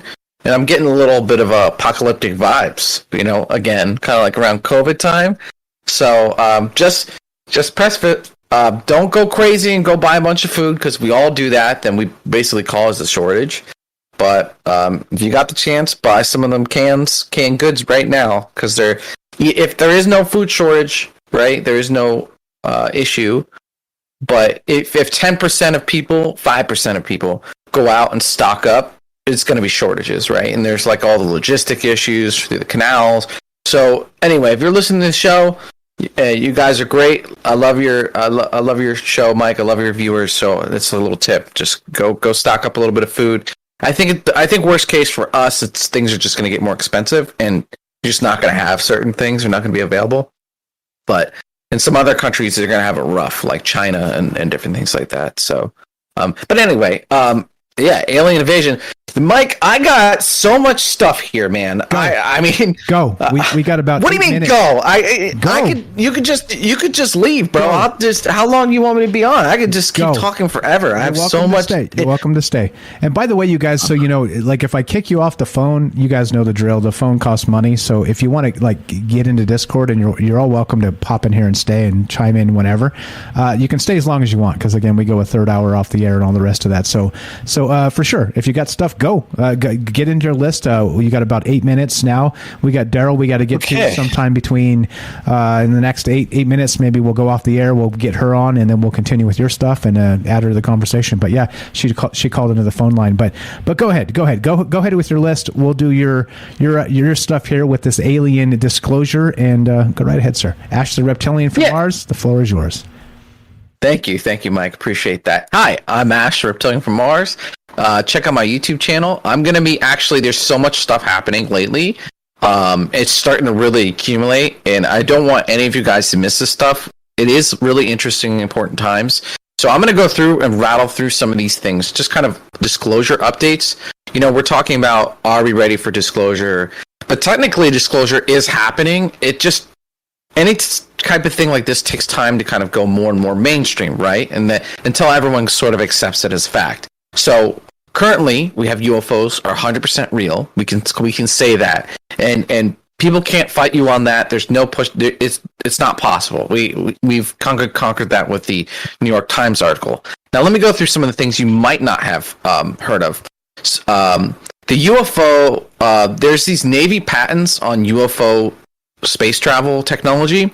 It was been patented by someone called Salvatore Price. He went on a podcast recently, and basically, like reading between the lines, he described how space travel can work, and it seems as if those factions, the military, is trying to disseminate this information into the mainstream scientific community. So that agenda is absolutely happening, and I'm seeing all these different scientific podcasts adopting and looking into the technology.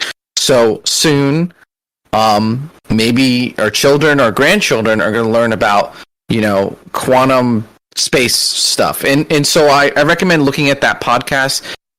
It's the Theory of Everything podcast, or TOE, and look for Salvatore Price. He describes space travel and how it's done. And, you know, and so it seems like he probably, worked on it. He's a patriot, let's put it to you that way. So now, number one, that happened. Number two, let's see here. Disclosure going on. Luis Elizondo also went on the same podcast saying that disclosure has already happened behind closed doors. That they basically did it. They updated Congress. They updated enough of these things. And then over the last few weeks, even I think earlier today or maybe yesterday, he said that Congress is so briefed that they're not letting these agencies, the Pentagon, wiggle away anymore. They're basically cornering them and getting it down. Fox News had an article, 1,500 documents discussing encounters with UFOs and the effects of the technology, burns, mental effects, abduction effects was talked about in the mainstream media. That's pretty huge, and kind of this stuff is kind of coming out faster.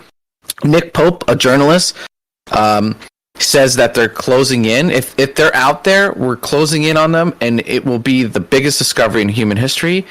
Tuesday night, he was on a mainstream news, and he was talking about this to some reporters. Jeremy Corbell talks about during the Pyramid UFO encounter, more information is going to come out. Luis Elizondo says more information is about to come out around the corner. That was today. Yeah, so all of this stuff is happening on disclosure. I'm going to do my best and try and sum it up. So please subscribe to my channel, The Reptilian from Mars. I'll try and update you. That's the kind of events that are going on. Now, here's the other thing I want to talk about. I'm just like speed running, trying to get through this. Why wouldn't disclosure happen? Why hasn't it happened? Well, the real theory is that the military has been abusing this relationship. And one of the things is Eisenhower supposedly made an agreement with the aliens to let them abduct people. And that's kind of like our military checkmated itself where it can't admit that, right? The military cannot admit that. Luis Elizondo described it as a lot of the technology was really lucrative. It made a lot of money, and they violated all these laws, and they kind of wanted to wait till all those people who benefited from it die from old age. That's like the biggest reason, another big reason. So those are real reasons why disclosure is not happening.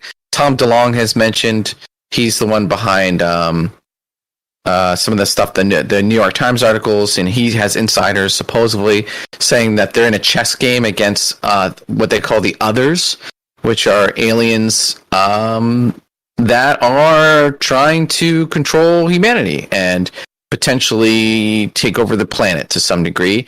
And that's like the abductions, the hybrid program.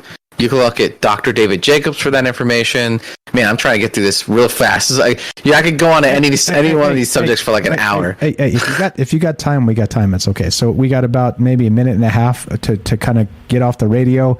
Like I said, you don't have to try and smash through all this super fast. If you got a little bit of time, we got time for you, my friend. So don't worry about that. So your thought here, as we kind of wind off the radio and then spin off into the third hour, is this idea of disclosure really happening? It seems like your answer is yes. I don't want to speak for you. But then the second question is, are we prepared?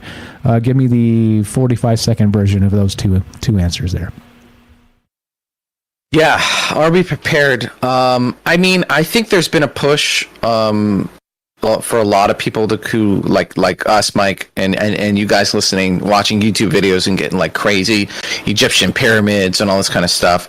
But I think one of the things that people might not be prepared for is it's kind of like a loss of innocence. It seems like a lot of aliens don't have the same morals as we do, and technologically they do some crazy stuff. And I think that's another reason. I really do think that's a reason why it hasn't been kind of disclosed. It's a big can of worms. Are some people ready for it? No, absolutely. Some people are really not. But I think disclosure, and I'm wrapping up right now, is the most important thing possible. I think everything else is irrelevant.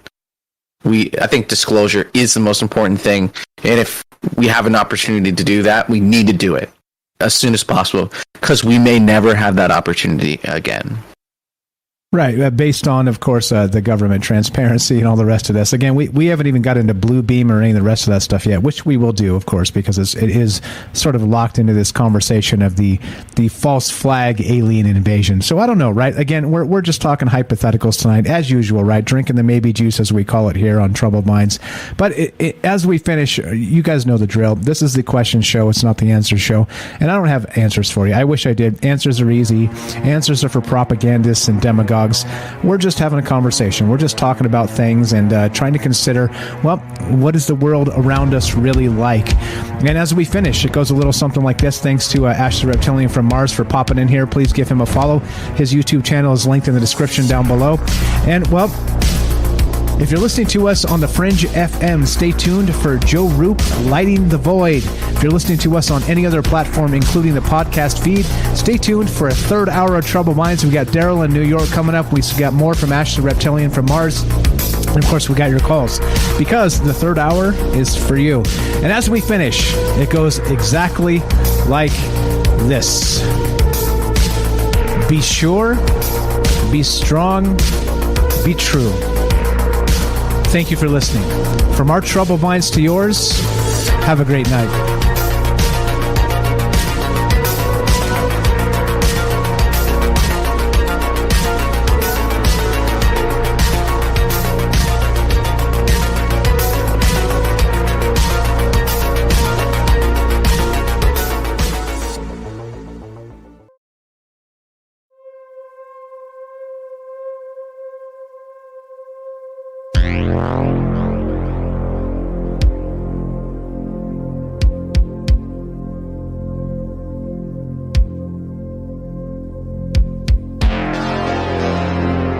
All right, just like that, to the second. Oh boy, sometimes when you got the little thing that tells you exactly what time it is, right? You just do that, and get exactly to the second, and here we are, off the radio.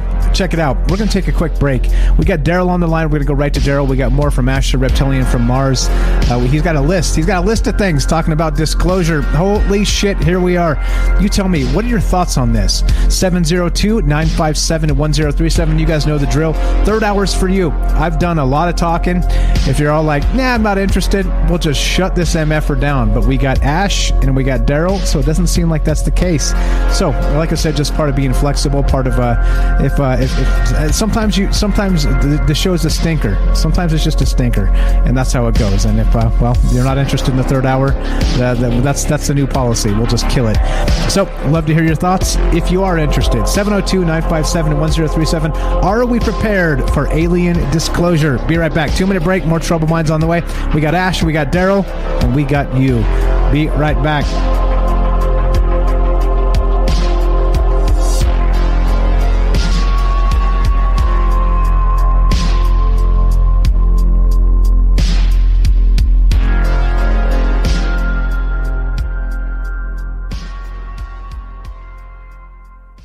Oops, welcome back to Troubled Minds. I'm your host, Michael Strange. The music has apparently stopped, and the break is over. Well, welcome back. I had to hit the men's room. Are you there? Ash, 1, 2, test. More. Are we prepared for an alien disclosure on the way? If you're not, it's okay. We're going to go to Daryl in New York in just a sec here. Test. 1, 2, are you there? Ash, the Reptilian. All right, let's go to, we'll get back to him in just a sec. Looking to hear from you, 702-957-1037. Thanks, Daryl, for being patient with us. Let's go to Daryl in New York. Welcome to Troubled Minds. Go right ahead, my friend. How are you tonight? Hi, Michael. I'm on the phone, but I've tried to get into the chat, but Okay. it's okay. We got a delay, so I'm going to, oh, you're muted, so you're good. Okay, go ahead. You're good. We're fine. The chat? It's the chat sound. Oh, yeah, that's good. Go ahead and hang up on the phone, and then we'll get you on Discord. That sounds fantastic. Okay, it's better. Yeah, better quality. Uh-oh. Wait, did it just... let's try. Go right ahead. Stuff from Ash. Well, Okay, yeah, I hate to say it, but it's breaking up again. You're breaking up again. Oh, no. Call back? Yeah, please just call back. We'll just I'm going to move you to the AFK channel so we don't get the echo, and then just call back and it'll go straight to you. Sorry about all that. We're doing the technology juggle. All right, let's do that. Let's move Daryl out so we don't get the echo. She's going to call back, and we'll just go straight to her. And let's see. I think we're good. All right. Okay. Let's go. There we go. Daryl in New York. Sorry about that. Go right ahead. You're on Troubled Minds. Okay, here I go. Maybe I'm gonna mute this. I'm gonna mute this on the computer. Hold on. Yeah, mute the stream. You've got infinite feedback. Now it's just me. Infinite feedback. Oh God. You're like, hello. Daryl in New York. What's up? Looking here for you guys as well. 702-957-1037. Are we prepared for true alien disclosure, right? Everybody talks about it. It's like Lou Elizondo, all the rest of this stuff, right?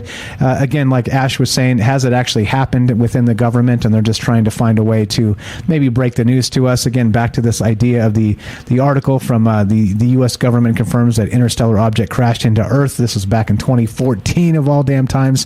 We're finding about it now. I don't know. You tell me. That's the idea here. That's what we're talking about. Daryl, are you there? Hello.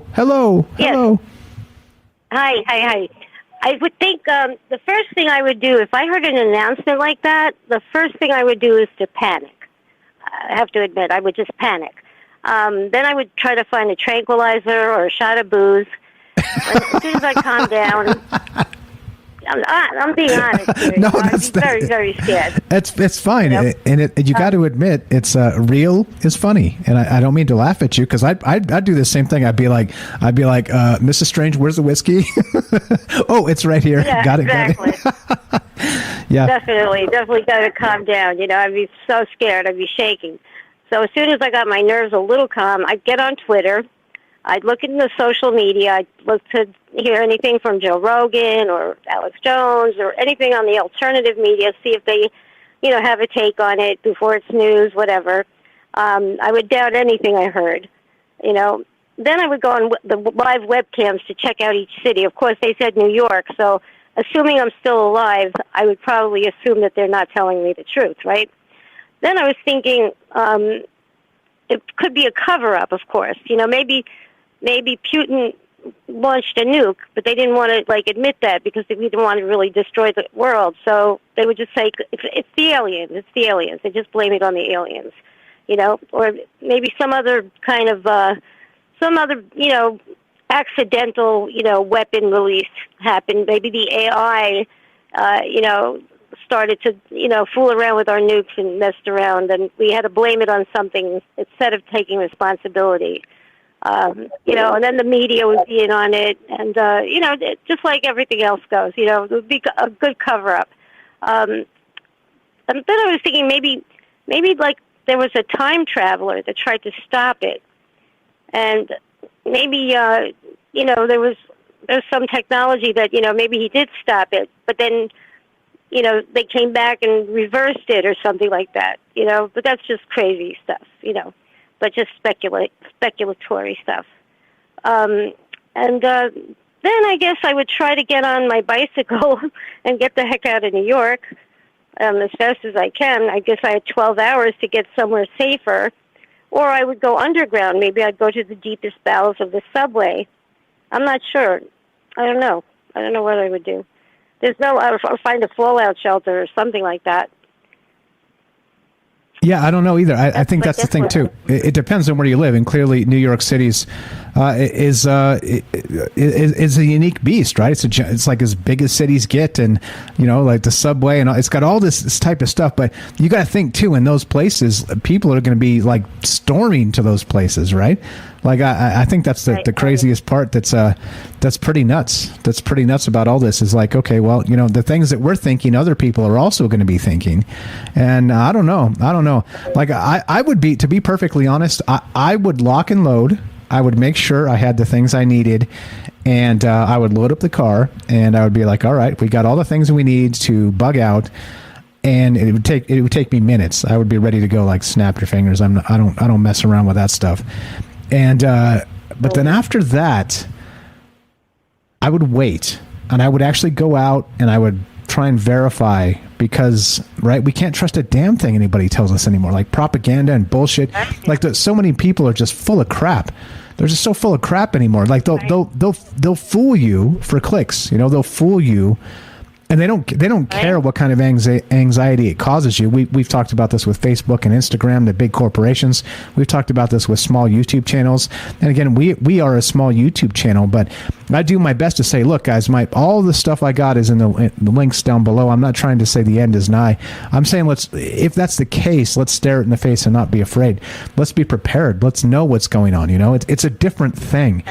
But there are people that don't give a shit about any of that, right? They'll pull bullshit gags over and over and over again for like YouTube follows. I mean, yeah. Anyway, so okay, so then what would the next step be? What do you think then regarding that message? And you'd maybe head for the subway, and what do you think happens after that? I think it would be a mess. First of all, New York would be the worst place to be. I would start to look at people that could be our ambassador, though. Like, who could we communicate with them? Like, I'd go out on a limb and go to Stephen Greer. I'd go to Sue Walker in Albuquerque, the one who talks to the aliens that are in that mountain. Whoever is, like, in contact with contacting aliens, and see if we could find a friend that can, negotiate for us, that we definitely would need an ambassador. And even if it costs, $1,000, it would be the time to pull out that money and maybe go for broke and, go for somebody like Stephen Greer. If he can negotiate, some peaceful, solution, I think we would need that. Or, find these people that are contactees, like, what's her name, Samantha Mowat. I think those are the people that talk to aliens, that, have communication with them. I think to try to negotiate with the good ones. There's got to be good ones, The bad ones could get through, but there's also good ones. So we have to kind of find our friends, find our friends where they could be. and try to make make a deal, any deal. Yeah, and I think back to what Ash was saying too. He was saying that, like, before we had to dip off the radio there, he was talking about aliens aren't going to share our moral values, and so I'm not even sure negotiation in that case would be. I don't know. Like, I don't think you could, right? I mean, like, how would you communicate? Like, there's so many things there, but I don't know. And the question becomes just like, yeah, right. But we don't even have that ability, so they'd sort of be reading our minds, right? Like, so I don't know. What this is all about. I don't know. Other than I would be seriously skeptical, honestly. Like, I would need to see, like, have you seen the movie Signs? Have you seen that movie? Oh, no, not sure. No. With Mel Gibson, Joaquin Phoenix. It's got the alien invasion happening, and they're getting a lot of information from the media, but they're also live near. They have the crop circles happening in their cornfields, so they're like. Oh. Yeah. It's super good. It's super good. But there's this fantastic scene, sort of like 2/3 of the way through the movie, where everybody's like kind of on edge because you don't know if this is really happening. Like there's like been sort of radio communications breaking up and things like this. But then they're watching TV. And finally, somebody gets like an actual like video clip of this alien, and it's like they have like these skin. They're kind of like maybe tall reptilians or something like this, and they have the skin that changes color like a chameleon might. So he comes out of like this green field, and he's green, but then as he moves sort of into like the street, the alleyway, he starts to change into this like light.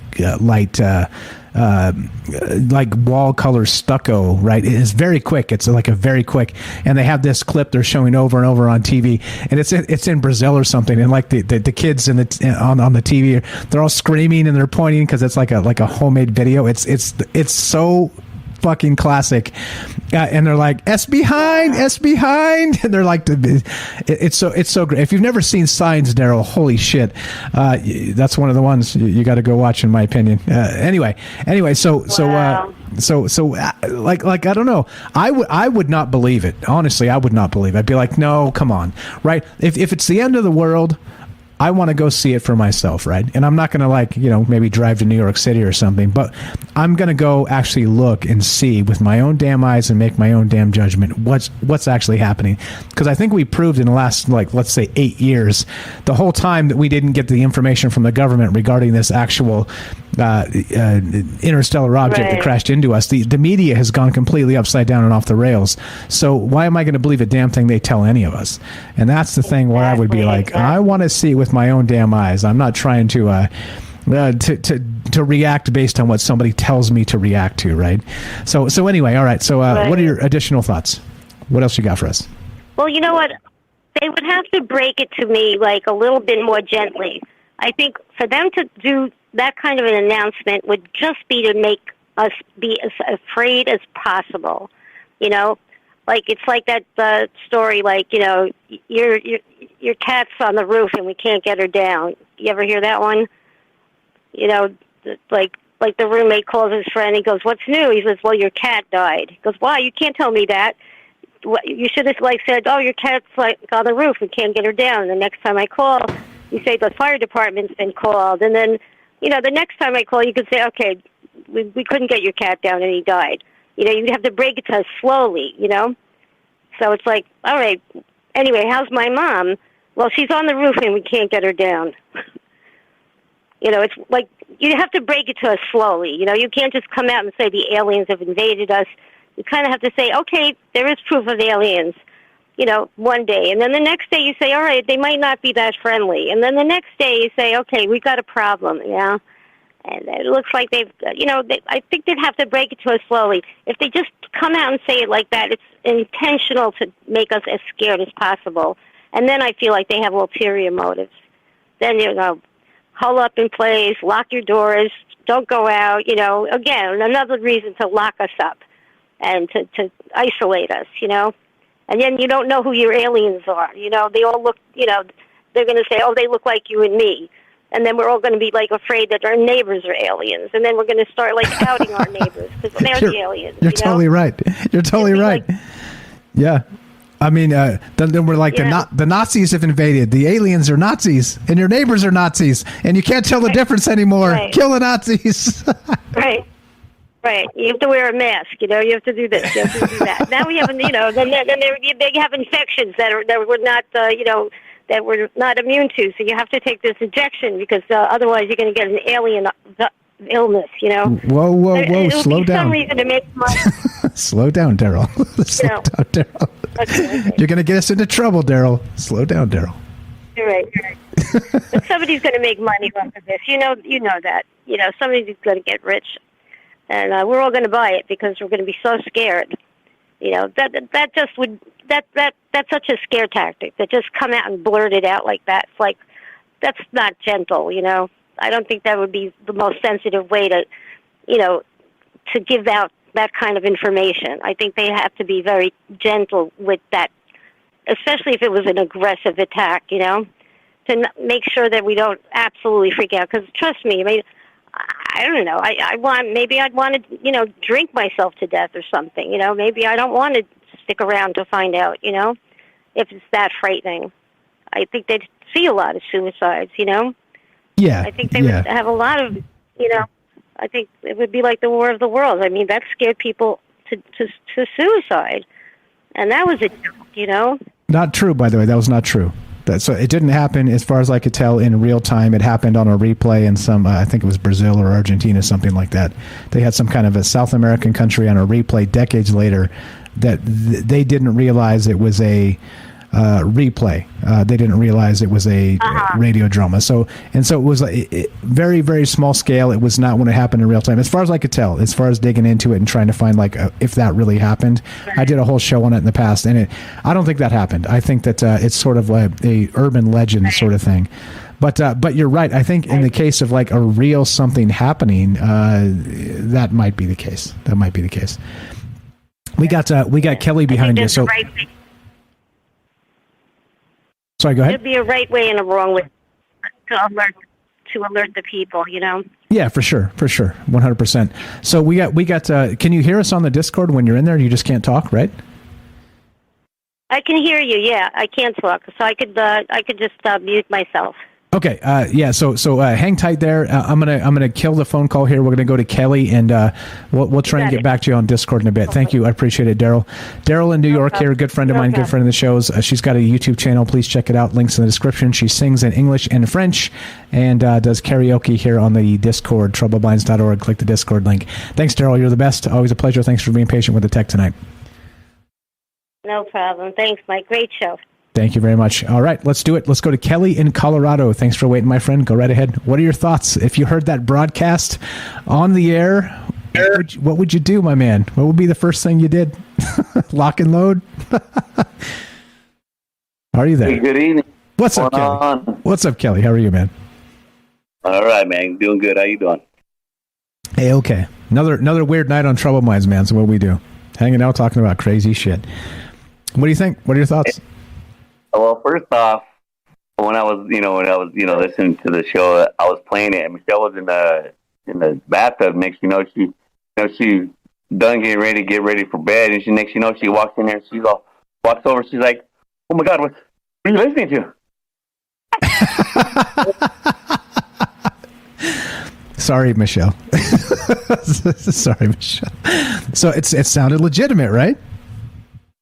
Saying too, though, that would probably be scary if you had something like that coming over, because if the government is releasing something like that in that type of form, it's already too late. I'm going to tell you right now, it's already too late. Yeah, I mean, they've already come upon us. If they're meaning already, doing full destruction like that, it's already over. You might as well just, first thing I would do, okay, this is what I would do. Like Matt, I think it was Matt earlier, or Mr. Salcido, he was saying that grab your people, right? That's what I would do. You get a base camp, or it'd be like my home, or in that area, right? I already have 6 months of MREs stacked up because, when we lived in California, I always had that in what we called a bug out bag, and it was it's a Pelican case. military Pelican case, one of the big black ones I have back there. We had stuff in there, preparations, it's just for like, up to a week of clothing, all the basic essential toilet papers, stuff like that you would need.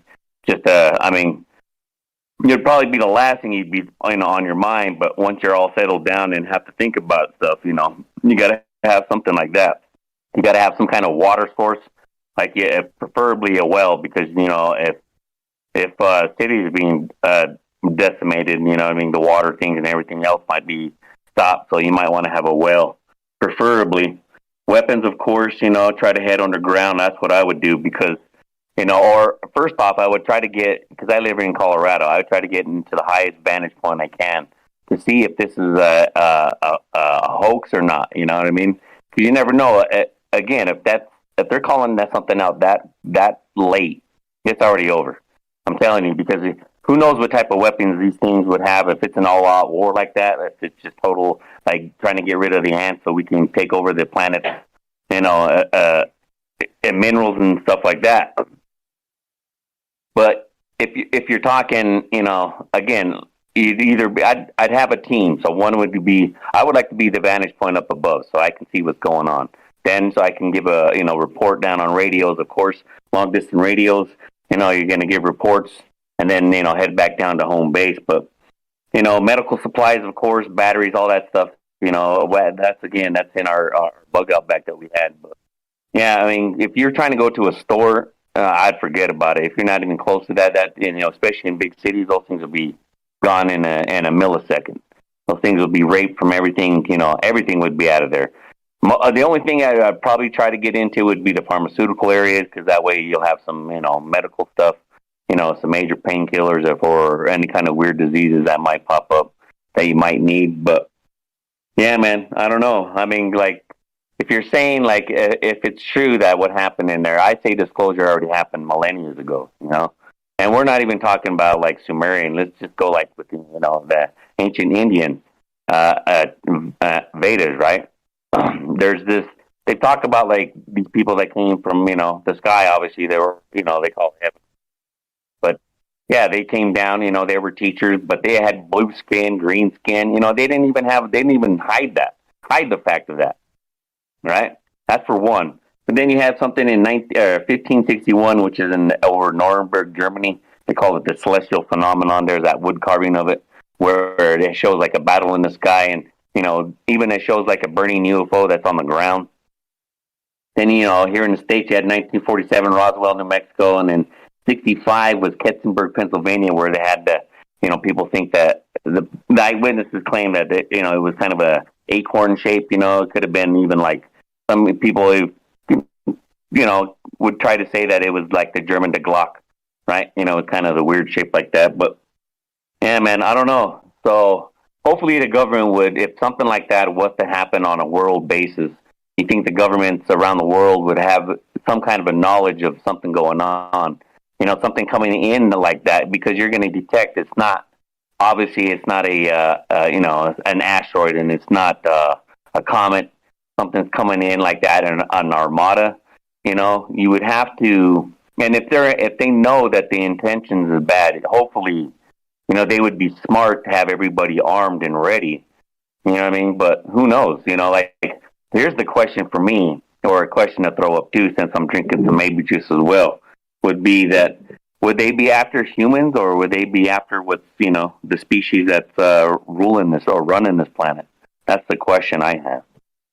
Yeah, and like Rohan said in the chat over on Rockfin as well, he was saying that part is they've been here in his opinion. So like it's telling the world is the rest of the world finally catching up. But I mean, we're talking about pretty scary stuff. I mean, actually attacking cities and stuff. I mean, I don't know, man.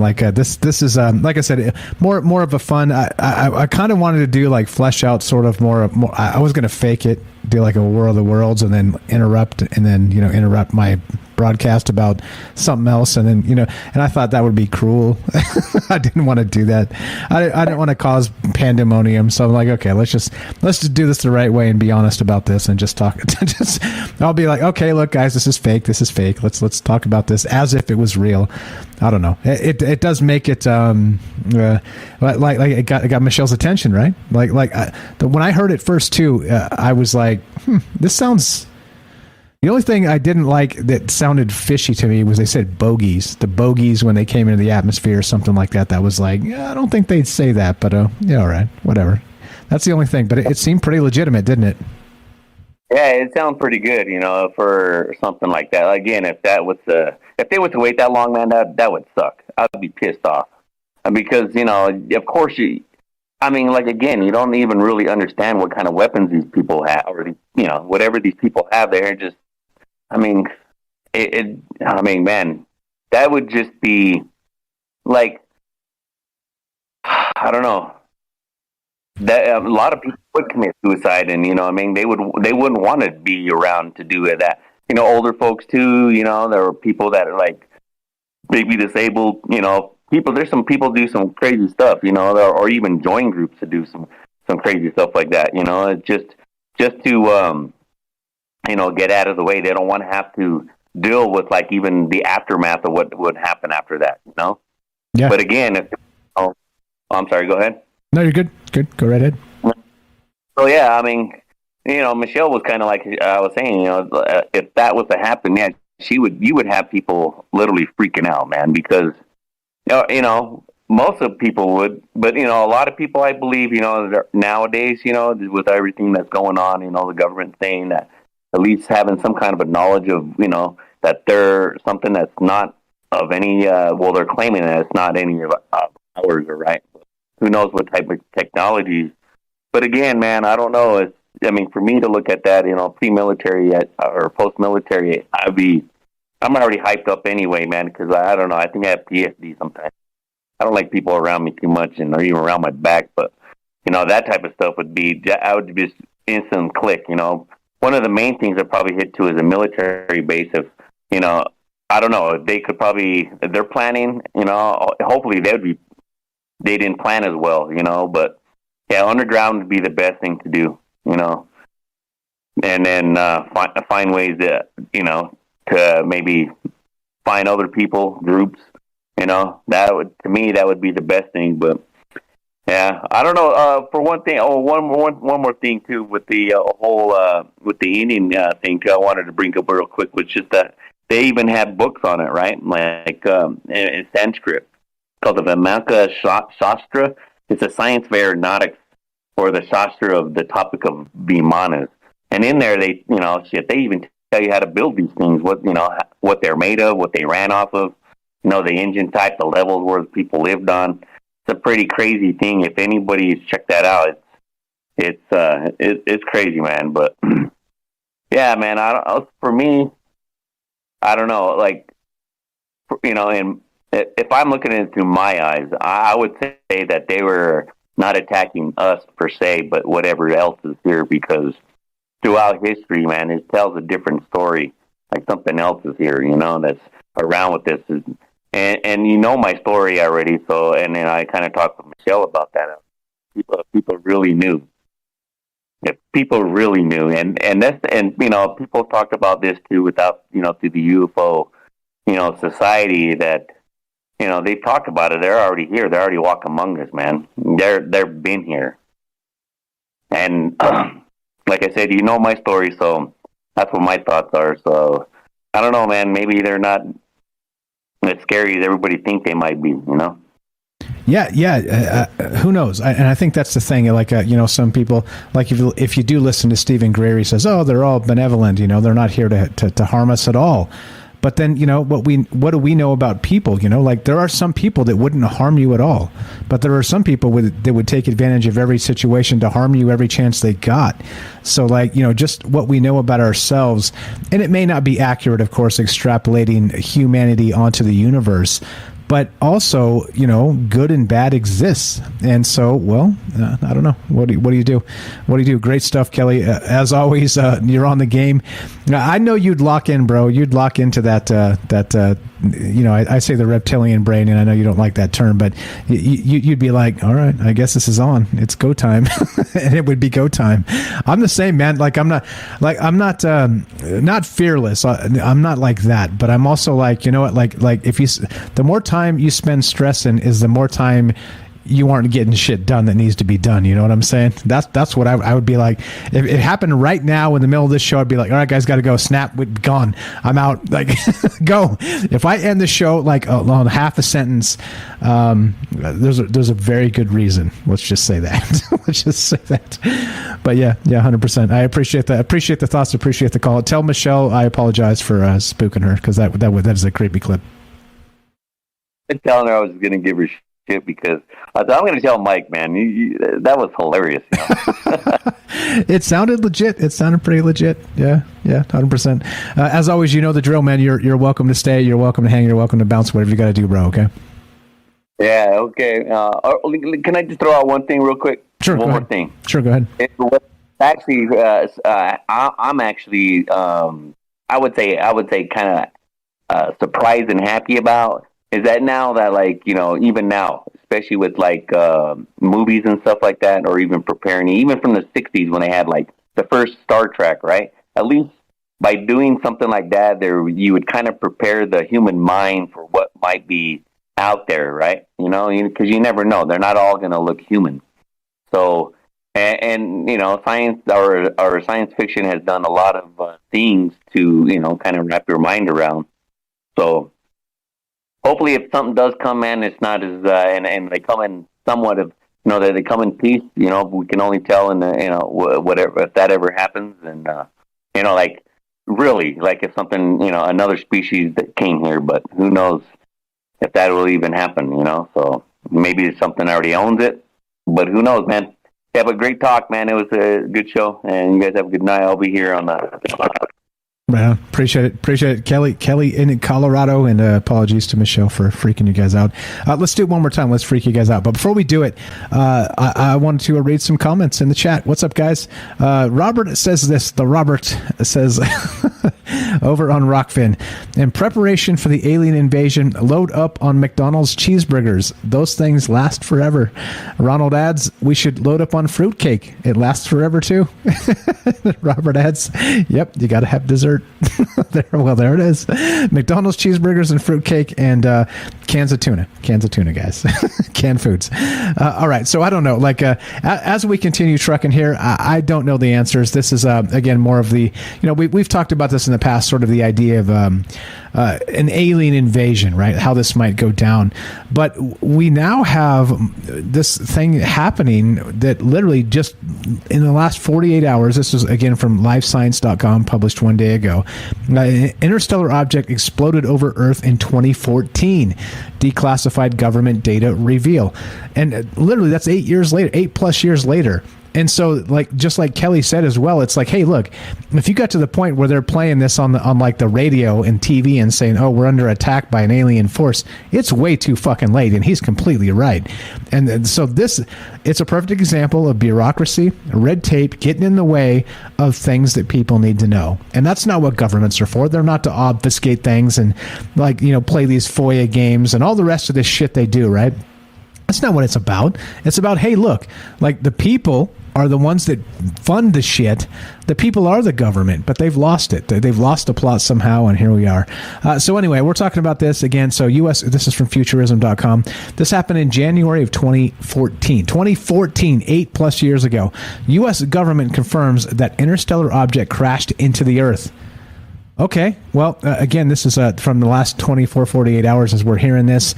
And again, Papua New Guinea is where this happened, January of 2014.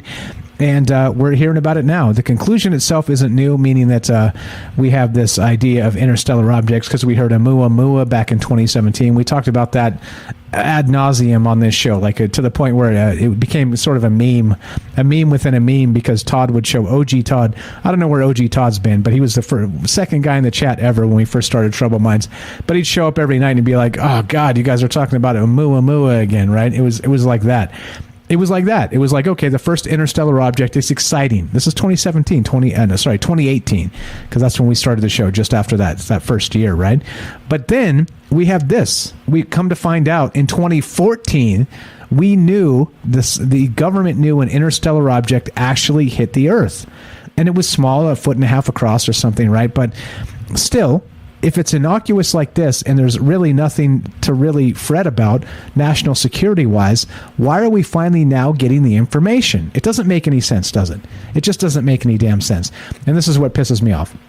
And this is the whole point, right? And so let's go back to 2014. And again, and the whole idea here is you're sort of we're going to time travel, and we're going to go back to that January 8th, 2014, when this interstellar object entered the Earth's atmosphere and exploded. All right, period. And we've got this, which was the thing I've been playing tonight. Imagine whatever you're doing in your daily routine, and this actually pops up. How would you react first? We got a lot of great ideas from a lot of great people tonight. Love to hear your thoughts. Got a little bit of time for you. But this is a fake broadcast. This is fake. It's fake. It's fake. But use your imagination that it's real. What would you do in the moments preceding an alien invasion? The following message is being transmitted at the request of the Federal Emergency Management Agency. An in-shelter warning has been issued for the entire United States until further notice. All residents are urged to take shelter immediately.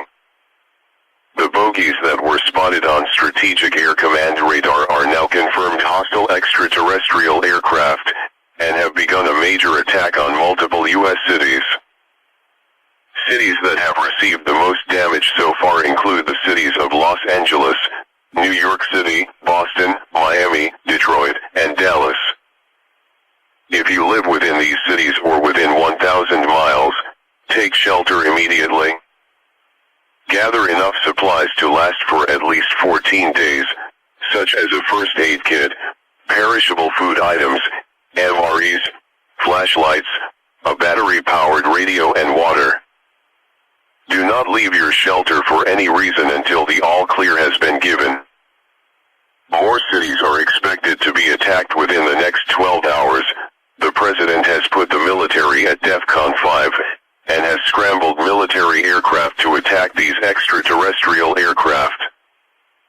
Please stay tuned to your local news station for further updates. All radios and televisions will remain on these news stations until further notice. This is WALA 99.5. Repeating, an in-shelter warning has been issued for the entire United States until further notice. Take shelter immediately. Okay. Fake. It's fake. It's fake. It's fake, guys. Nobody goes shelter in place. This is fake. All right. It's a prank. It's a prank video on YouTube, and there's a video to go along with it. Like, it has the text on the screen, and it's got the emergency broadcast alerts and shit. And you're supposed to prank your friends and your family, right? You're not supposed to like play this on a radio station and freak people the fuck out. Which is why I wanted to make sure I said before we did it, it's fake. After we did it, it's fake. This is fake. It's fake. It's fake. All right. It's not happening right now, but it is a thought experiment in that take yourself to another place. We've got this thing happen. An interstellar object hit Earth back in 2014. We're learning about it now 8+ years later. Well, what if this instance tonight was that in 2014? What would you do? What would be your first thing? What would you actually do? And that's the question tonight. And Ash, if you're out there listening, I don't know where you went. Ash bounced. He's got some stuff to say, but he ain't here. And if you're there, hop on in, buddy, whenever you want. And you know you're always welcome. And that's that. So I don't know. I think it's interesting and notable that it took us 8 years to find out nothing about nothing, right? I mean, it's nothing. It's interesting. It's historical, right? Of course, it's historic, I guess is the term. But it's also really has nothing to do with national security. And so, how come it took 8 freaking years for us to find out about this? So you tell me, what are your thoughts? 702-957-1037. What's up, Jay in New York? Are you there, my friend? Welcome to Troubled Minds. Test 1 2. I think I'm here. I hear you. Am I? Loud and clear. Loud and clear, my friend. What are your thoughts, man? I am. What are your thoughts? What's going on? How have you been? Where the hell have you been? No, you don't have to answer that. You don't have to answer that. You don't have to answer Stacking rocks. They've been making big rocks into little rocks. Okay, that's what I've been doing. Stacking rocks. Okay, fair enough. I'm not even in prison. What? I think you've been building up to that joke. Not even in prison. It just feels like it. All right. Welcome back. We've been missing you, Jay. Jay in New York. What are your thoughts here? Did you hear that broadcast that I played? That fake broadcast? What are your thoughts, man? What's the first thing you would do? How does this shake out? I'd probably have to run to the bathroom. Right, exactly. Hey, we're getting a little bit older. Sometimes you're like, oh, shit. First things first. You got to handle the first things first, right? The doomsday preppers, they say if the world ever poops the bed, the first thing you want to do is take a couple of those anti-pooping pills, the Kaopectate or something like that. Give yourself dysentery right off the bat, just so you don't have to stop the crap when everything's hitting the fan. Yeah, that makes some sense. Yeah, don't add more crap to the fan. Right, exactly. Don't do that. Totally don't do that. Yeah, I don't know. It's funny. Like I said, I wanted to go full on to War of the Worlds tonight. War of the Worlds, and I thought it would be cruel, so I didn't. I could have. I was about to. I was going to do a show on something else entirely, like, I don't know, epigenetics or something. And then maybe almost into the first break into this breaking news and then make you guys freak out. I thought that was cruel, so I didn't do it. Anyway, what are your thoughts? That would actually be kind of funny. That would have been kind of... Half of us would be loading up our cars and just sending text messages. Daryl, I'm on my way. That's why I didn't want to do it. That's why I knew. I was like, it would be cruel. It's not in this day and age. It's not funny to do those sorts of things. So I thought, so let's do it and let's front load it, back load it, and make sure everybody knows it's fake. But what would be the first thing you would do, Jay? Yeah, you heard the broadcast. Run to the bathroom. I'm with you, dude. And then my car would be packed in minutes, and I would be the F out of here. And yeah, get your shoes and socks on, guys. Let's go. Yes, exactly. Grab your coat. Yeah, the winter one. Yeah, actually, I'm not sure. I would wait, to be honest. Like I said, I would wait. I would make sure everything's ready to go, but I would go verify. I would go stare at the sky, right? And I would be, I'd be all over the place. Oh, absolutely. I'm not going to fall for some bullshit that somebody tells me is happening when it's not happening. At least to the best of my ability, right? So I'm not sure I'd take off immediately, but I'd be ready to go immediately. How about that? But what? So explain to me your I'd probably process. Go to one of my friends' house out in the country or something. You know what I mean? Get right out of town. I live right in town. I'd probably because Kelly was saying that even the gas stations and stuff like that, people are going to flip. You know what I mean? They're going to absolutely flip out. Yeah, they're going to be in there robbing and burning. I mean, look at. Current condition, of what we've been, and that was one of the things that I came in. I can't remember who was talking. Right at the Ash was speed rapping us, and I was like, "Holy crap, this must be a good one."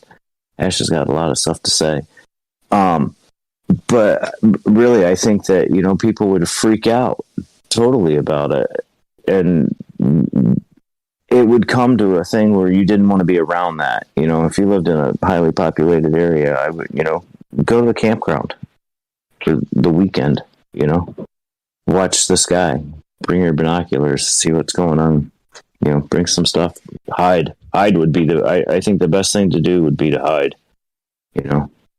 however you could do that, Yeah, so all the advice tonight's good. Find your people. If you can, go guerrilla warfare. Make sure you're prepped or whatever. If you're not, get as prepped as you can instantly and get the fuck out. Maybe not get the fuck out right in the moment, but be ready to, right? I don't know. And I think it comes down to so what do they say about civilization is 9 meals deep or something like that, right? I think that's this, or 11 meals deep or something like that.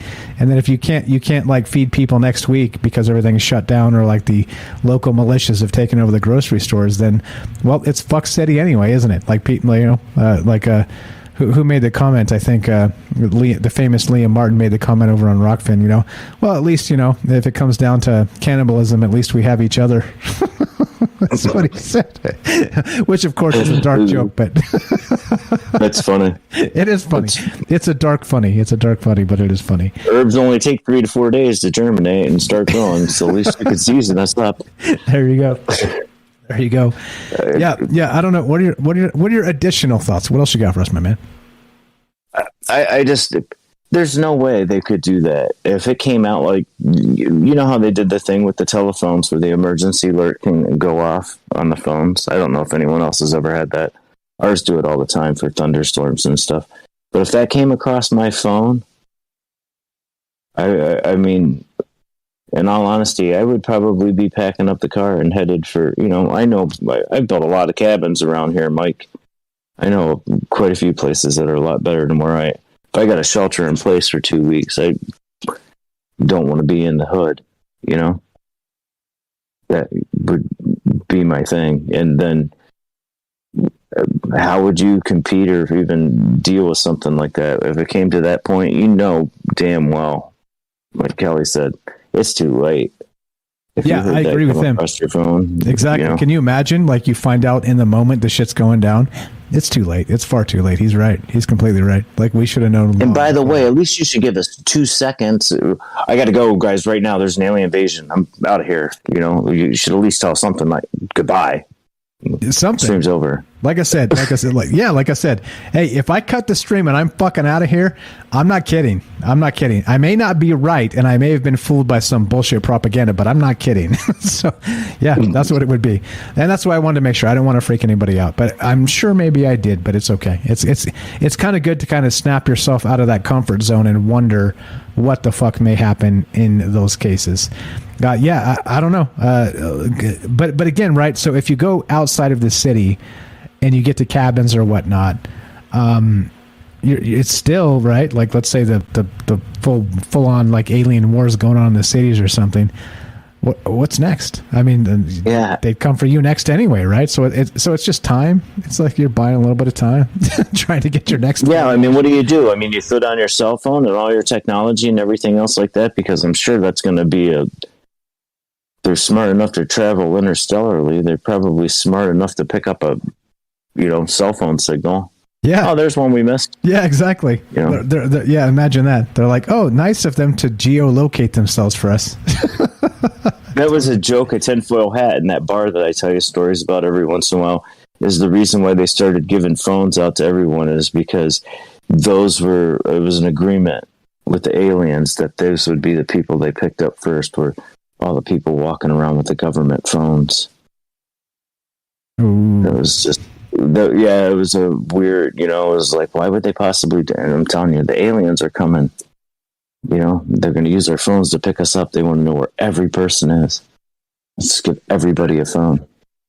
There you go. So the people that got the free ones are the first on the list to get, I don't know, flash frozen for hamburger meat on the way to the next universe. Right, or whatever. Robert says, fuck them aliens, I'll stand my ground, I won't run. And you know what? I find some validity in that myself, where I'm like, you know what, look, if I'm going to hit the road and I'm going to run, and it's going to end no matter what, right? Probably, like high probability. Why not do it in your own bed? You know what I mean? I mean, you know what I'm saying? Like, I don't know. I'm just saying it might be a good idea to get away from everybody when they're freaking out. Yeah, that's the thing, exactly. Because, right, at that point, you're not really worried about the aliens just yet. Till, like I said, you got 6 legs kicking in your door from one entity, But then you're worried about your neighbors, like, trying to, like, kill you and steal your food, right? Like, that's the thing. Yeah. Yeah, I don't know, man. I don't know. Crazy. It is a crazy thought. But this is troubled minds. So why the fuck not? Let's go. What else are you going to do on a Tuesday? Yeah, what else are you going to do Tuesday night? Yeah.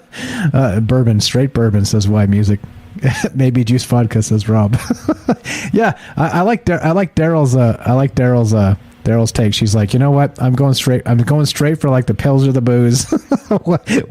I have to calm myself down first, and I'm probably gonna do the same. I'm gonna be like, oh, bottle of bourbon. Let's go. Get the family in the car and let's wait. Yeah, a little bit of liquid courage never hurt anyone. Yes, I sip a little bourbon, and not a ton. You don't want too much, but a little bit. So you're like, okay, all right. You don't want your hand shaking on the wheel at the first checkpoint on the way out of the city. Lining that bead up with that little hash mark in the back. Yeah, exactly. I don't know, wacky stuff. Like I said, we're making fun of ourselves as people tonight, and we're talking about this alien invasion as a, are we prepared? Are we actually prepared? And I think a thing we haven't talked about tonight, Jay, and you can probably help me with this, is prepared, prepper type of prepared, but are we spiritually prepared? Right? Like, are we, like. You know what I mean? You know what I'm getting at, right? There's more than just, sort of meet your maker type of situation. Are we sort of centered? Are we unafraid? Are we going to be able to choose, like they say, go out with your boots on type of thing, And look, please don't get me wrong. I don't wish any ill on anybody. I'm not calling for revolution of any sort. This is not what any of this is. Please, it's just conspiracy speculation theater like we do from time to time on Troubled Minds. But like spiritually prepared, it's a thing, isn't it? Yeah, I mean, really, I don't think we are. I think the way that, maybe we've been conditioned a little bit. They know it's coming, say 2030. They've known since, I don't know, 715 AD. That it's coming back. It's a cycle that happens over and over again. I mean, you look at different religions and all that stuff. There seems to be that super, I don't know, stuff that they really didn't know about. They called gods, whatever. I don't think we're prepared. I don't think how we could prepare us. I agree with Daryl doing it like that. That's a horrible idea. Sending out an alert like that. But yeah, I don't. It's too late. It's too late. It's yeah. We're lying. It would be better off if we're the government. We're lying to you, and we've been lying to you forever. Maybe you should believe us now. We think it's a good idea to stay inside, but face it, guys, we're screwed. They're coming. Yeah. I mean, don't beat around the bush. What's super funny about that? Like true humanity, it kind of goes like this, right? It's like the COVID stuff was like, oh, everybody ran and got toilet paper. It's like, what the fuck are you people doing, right? Do you remember that thing that happened in Hawaii several years back where they had like the actual, like, they got notifications on their phone of like an incoming missile, and it was not a drill. You remember that when that went down? Yeah, I do remember that. Yeah. Someone hacked the thing to prove that it wasn't all perfect. No, it wasn't. As of this moment, as far as we know, it was still a mistake. Some rookie, they were training some rookie, he hit the wrong button, and nobody realized it till everybody had got the notifications. And so they were trying to turn it off and say, oh, wait, stop, and reissue a notification that this was a mistake. But still, like, you got people with about, maybe a 5 or 10 minutes notice that their life may end. And you know what happened, which was super fucking hilarious, because right, just like in like the COVID land, everybody went and got toilet paper for some fucking bizarre reason. I'm a shit on the street and I'm gonna wipe my ass with the leaves, like I don't care, like a big deal. My ass is gonna be a little dirty from here to there, but yeah, like go ahead with your pallet of toilet paper, your clean ass. Well, how's that gonna stop you, right? How's that gonna save anything, right? It's irrational. It's completely irrational, right? Like animals crap all the time without toilet paper. It's irrational, right? So I say that in those terms, but then the craziest part about the missile coming into Hawaii is there was like a spike on Pornhub of like it was like 400%.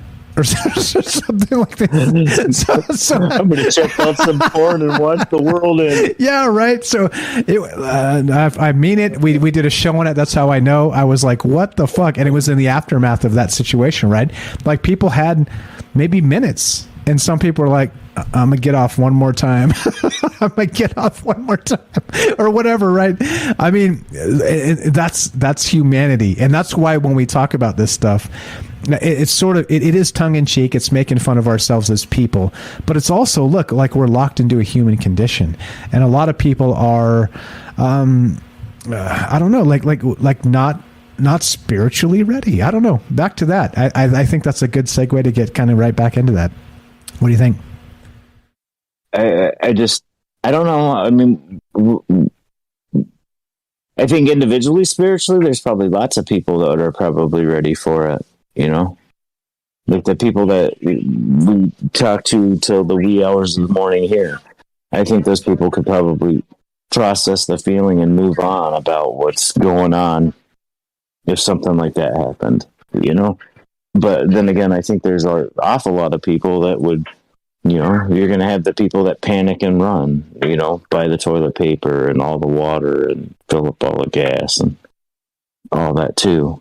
You know, the people that just want to sit down and hang out with their wife and kids and, I don't know, watch another episode of Cars or whatever.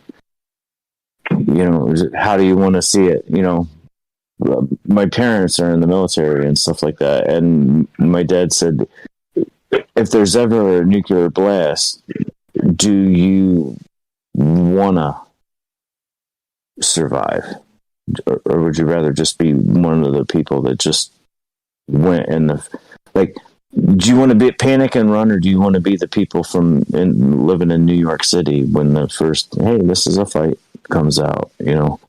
It just, spiritually, I don't think we're ready for that. That's probably one of the reasons why they keep it secret. The masses would probably totally flip out.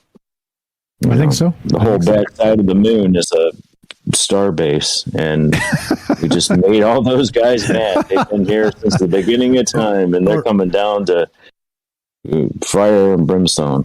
You know? Yeah, and I think the craziest part too is like regarding that, you know, regarding a moon base, which I don't think exists, by the way. I don't think there's a base on the moon. I don't think there is, but I know you were kind of saying that half tongue in cheek as well.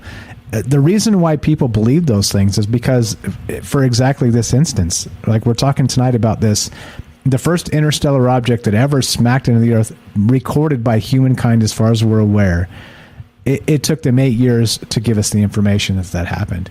And it was nothing. It was literally nothing. It was like no damage to anything. And it could have been a scientific expedition to go maybe pick up some fragments or something if they could get them. But they still didn't give a shit for 8 years, right? So imagine if something was something. How many years would that take? And that's part of the fucking problem here. That's part of why it irritates me, just how the information flows and how it's all politicized. And trust the science, my friend. Trust the science, my friend. You know how it goes. And I love science. I mean, that was my favorite subject all through like elementary school to college. I love science. And then I look at it and it's like, that's not really all that stuff that I was taught. No. It just, but I really think that, you know, if it came down to, if it was something really important, they wouldn't be able to hide it. You know what I mean? Yeah, no. You know, little things like, you know, hey, you know, we're going to take, you know, these 10 people from Iowa on this bus trip and make them disappear. And it's your job to cover it up however you plan on doing it. But we're going to have our experiments with them or take them and see how they live on our planet or treat them like gods or whatever they're going to do in exchange for this technology on how to make your computers 50,000 times smaller. Right. You know, exactly. Yeah, I don't know, man. I think that it is interesting to see that, you know, like I'm sure you were involved in some panic buying, or at least went down. I had what I needed because I was scouting this out long before all this pandemic shit happened. And I went down. I was going down, if you guys remember, back on Troubled Minds when we were still doing this, going down on a daily basis of in January and February and March before all this shit. I was going down and checking to make sure that the things didn't start happening. And when I finally went down to like a Costco one day and there was like fucking people just packing their cart with meat and stuff, I was like, oh, we've arrived. It's happening. It's happening. And by the way, I was there too, Mike. Yeah. Yeah. By the way, my wife thought I was insane for about 2 months. She's like, he's lost it. He's gone conspiracy off the rails. And then suddenly you couldn't find a roll of toilet paper in the state. And then she's like, how did you know? I'm like, watch the news. Watch the news. There's some hint of truth in that bullshit they're trying to feed us. It's there. You just got to watch. And so same here, man. Yeah, there we go. We got to Ash the Reptilian. Hey, before what's up? Yeah, Ash was there. We were talking about this on a daily basis, literally a daily basis. We were talking about this stuff, maybe 3 times a week. We were kind of discussing this idea of whatever the fuck it was. Who do we got? We got Ash the Reptilian. Thanks for hanging in, bro. Thanks for doing the thing. We got Tam Bam. Let's let you and Tam Bam riff it up. Let's go to Tam Bam and Ash, and you guys just roll it. I'm gonna shut my fucking mouth because I've been talking way too much. Tam Bam, say hi to Ash, etc. You guys roll. What about the alien invasion? What would you guys do first? What information do you have for us? Go right ahead, please. Well, firstly, hello everybody. Good evening. Good morning. Good morning. Good morning. How are you doing? Good morning, Tam. I'm absolutely exhausted. I did not sleep well at all. But it's okay. I'll survive. Did the alien invasion last night get you? Yeah. Yeah. It really came to me. No. Well, firstly, I would definitely go to you and see if it's your people. If it's your freaking reptilian people that are doing this, then at least I know where it's. I can decide. Okay, it's not reptilian, so they don't want my blood. So it must be something else, right? Mm. And then I would. The main thing I would do is you people really we really need to go back and watch some of these movies, and because there's really good tips in there. I mean, like take a look at Independence Day, right? What did they do first? They went to all the major cities and they blew them up. So stay away from the cities, and if you are in the city, get the fuck out of there. And you don't take the highway, obviously, because it's backed up all the way. So, but this message, Mike, that you put on, I mean, it freaked me out. I mean, I almost wanted to dig a hole, make my own bunker. I was really thinking about, okay, this could possibly be real. I need to get 3 army duffel bags and fill them with shit. Like doomsday prep. For real. You don't have 3 duffel bags already? You should. No, I know I should, but I have a memorabilia kist with everything that's important right at my front door.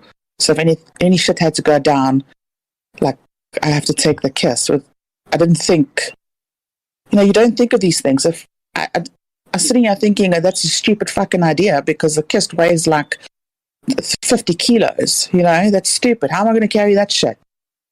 So I'm going to have to get duffel bag. I'm going to have to get that straw that they made and to drink dirty water. And you drink dirty water through the straw and it makes it clean. You don't have one yet? I'm going to have to get No, I'm going to have to get a that life shit. straw. Damn it, Tam Bam. You're killing me.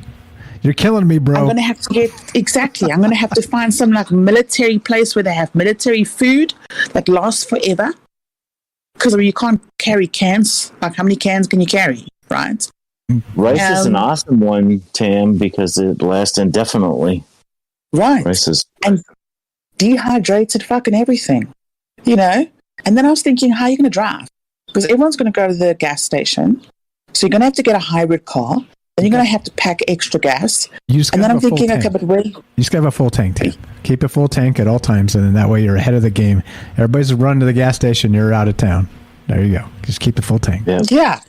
Hit the gas station out of town for a fill up. And then I was thinking, okay, I've got a small generator and I've got a big generator. So I'm going to take the small one. But what if the power goes out? I'm like really fucked. If the power goes out, you're not going to need it because nobody else is going to have power. Yes, and that's also going to lure all the people who don't have shit to my little campsite and steal all my stuff. I live in Africa, for fuck's sakes. For fuck's sakes. I am totally screwed. I don't know about that. Probably, I mean, we're talking alien invasion. We're probably all screwed. Maybe Ash can enlighten us. He was nice enough to pop back in. But hold on. Okay, all right. Make sure you work Ash into the conversation, please. He's been. Mine's really. He was here like an hour mine's ago, really short, and he popped back. Yeah, I didn't want to make anybody wait any longer. Just make sure you guys be nice to each other. How about that? No, it's to literally take 10 seconds. If it's any worse than like, I have a generator, I have some food. Once that runs out, I gotta start doing X, Y, and Z. I'm just gonna shoot myself, bro. I don't want to live in this post-apocalyptic. I'm just saying, it's not a depression thing. It's not. It's just I don't want to do all that work. So I'm just, you know what I'm saying? Like, oh, now I gotta worry about this. I can't like. It's not gonna take much either. It's gonna be like 2 weeks in. You know, I can't have hot pockets anymore. I'm like, you know what? Fuck it. You know. You could always get on the motorcycle, Ash, with the girl on the back and come up here. We'll take care of you.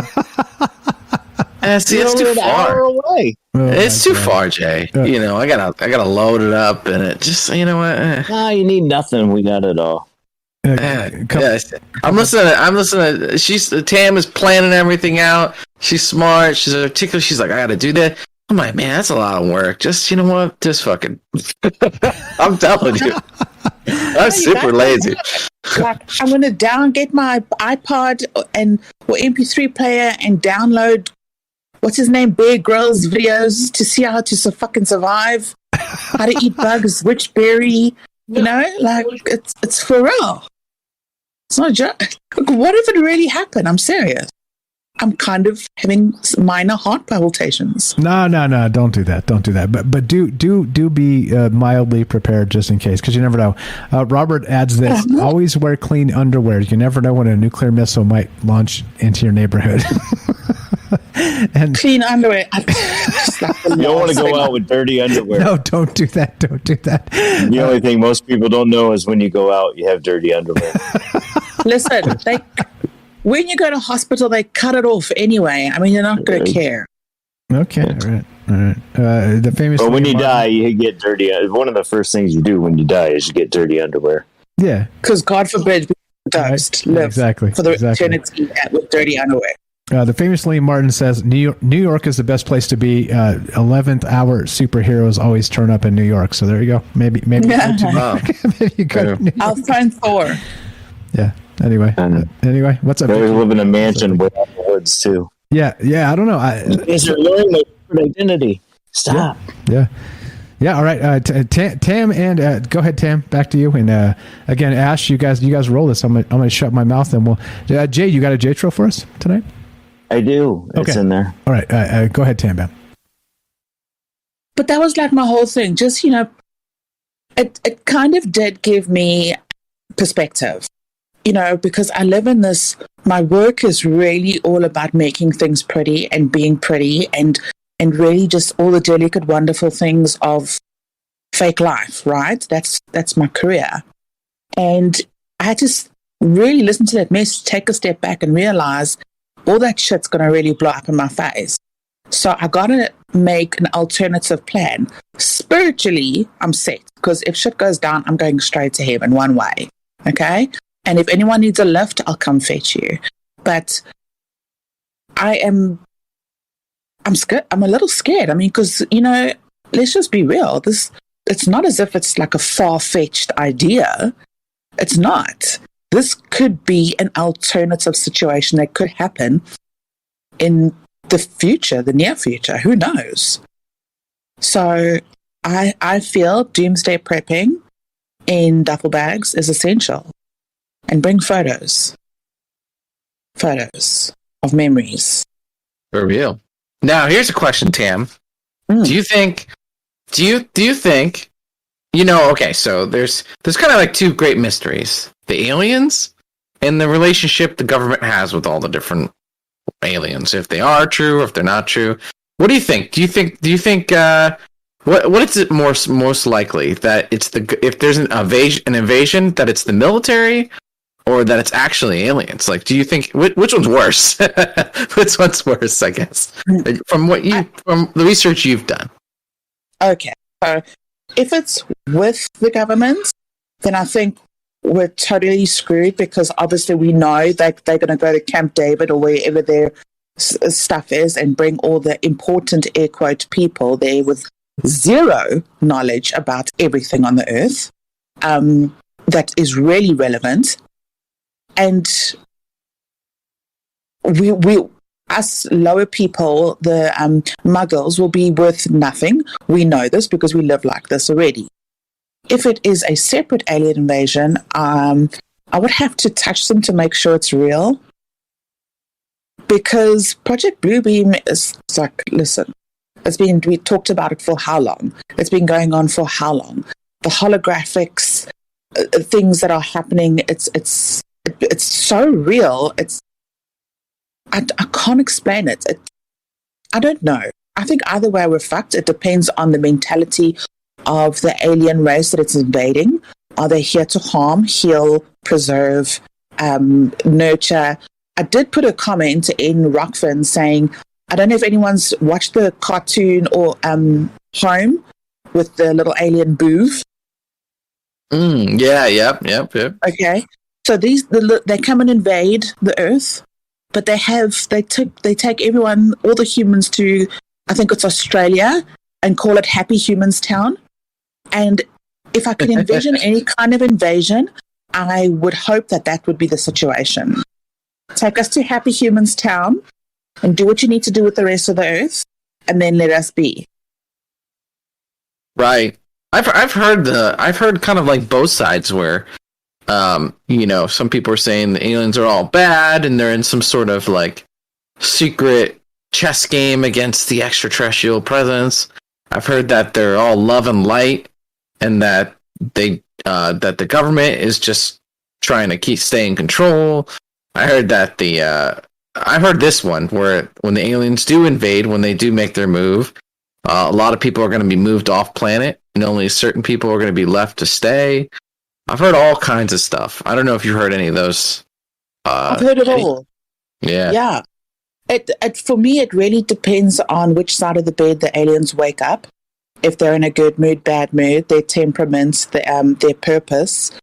And we're really at their beck and call. I mean, because, listen, if their technology is what we think it is, we're outnumbered, outgunned, out everything, right? So it's pretty much everything is in their court. The ball is in their court.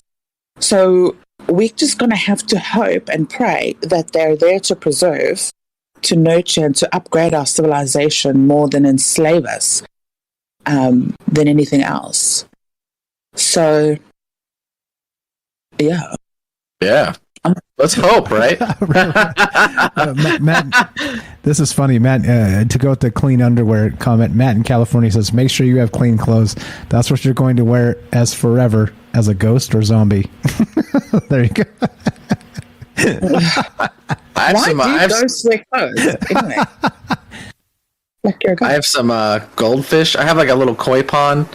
It came with the property. Don't think I'm like super bougie or anything. And I have some fish in there, and I'm like, that's where I'm showering. I'm showering my fish. With the fish. That's it. They already got it on lock. They got the I'm getting kind of hungry. That guy right there that looks like he's about 3-4 pounds might not be too bad in a fry pan. Oh, you know it. There's this one fish. I don't like his ass. He's going, bro. Did you name You're him? first, dude. What's his name? Don't name it. Then you have to raise it. I know which dog I'm going to eat. I have 3 dogs. I know which dog I'm eating first, too. There you go. I got a fat pug, man. He looks delicious. I'm just saying. Pecking order. He eats well. You always got to have the pecking order. Yeah. Out of the 2 dogs, I know which one's going first, Ash. When it comes down to it. I want Scary, Dick, man. Yeah. I want to see anybody try and harm their animal. Who you've named it, you've nurtured it, you've loved it, you've fed it. Try and harm your animal. There is no fucking way. You would rather how hungry are you? They had a cow. They treated their cows like gods. I worked at a farm. They had, you know what the cow's name was? Mignon. Moo. No, Mignon for filet mignon. Exactly. Yeah. And it was like, that was the cow's name. And I was like, that's great. Yeah, but they knew it. I mean, you don't go out and spend $350 on a live calf. That's some super breeder to keep them forever. You know, this job is to sow the field and have a good barbecue. Someone referred to these piglets as bacon seeds. I was like, yeah. Yes, there are bacon seeds. Someone named their pig Chris P. Bacon. Oh, yeah, I saw that news show. And the announcer, they couldn't... this guy was talking about a news show. and the news reporter, he could not stop laughing. He couldn't even do that. I love that video. I'm actually gonna watch that now. And the Minecraft, the little kids, they're really into the Minecraft right now, and they have a Netflix series. And the guy has a pet pig, and the pet pig's name is Reuben. And I find that so funny that the guy named his pig Reuben. Kids don't even know, I bet. It's like, well, I mean, it's like watching the Bugs Bunny cartoons when we were kids, Ash. You know, that we didn't understand the humor in it because we weren't involved. You know, the political comments have been there forever. You know, if you lived during the Bible times and you read the Bible when it was lived, it was probably be like, hey, ha, ha, ha, that's really funny. They're really taking a dig at, you know, whoever there. I hope the aliens don't eat us. I hope, like, there's a lot. It's a lot of meat, you know. That's your people. To go to waste. You need to speak to your people. Well, you know. You know what? Yeah, you know, we like a certain veal. You know, we don't like the older meat. Like, I know I'm going to be eaten first because I've got like African butt. You know, I work damn hard in the gym to get a toned butt. I know I'm going to be eaten first because there's a lot of meat there. Well, there you go. Okay. Congratulations. Yeah, but you don't really want that muscle meat. The muscle meat is kind of gamey, you know. That's the tenderloins. I'm gonna. That's gonna be my. I'm gonna wear a plaque with a bell, and just like, don't eat me, I'm gamey.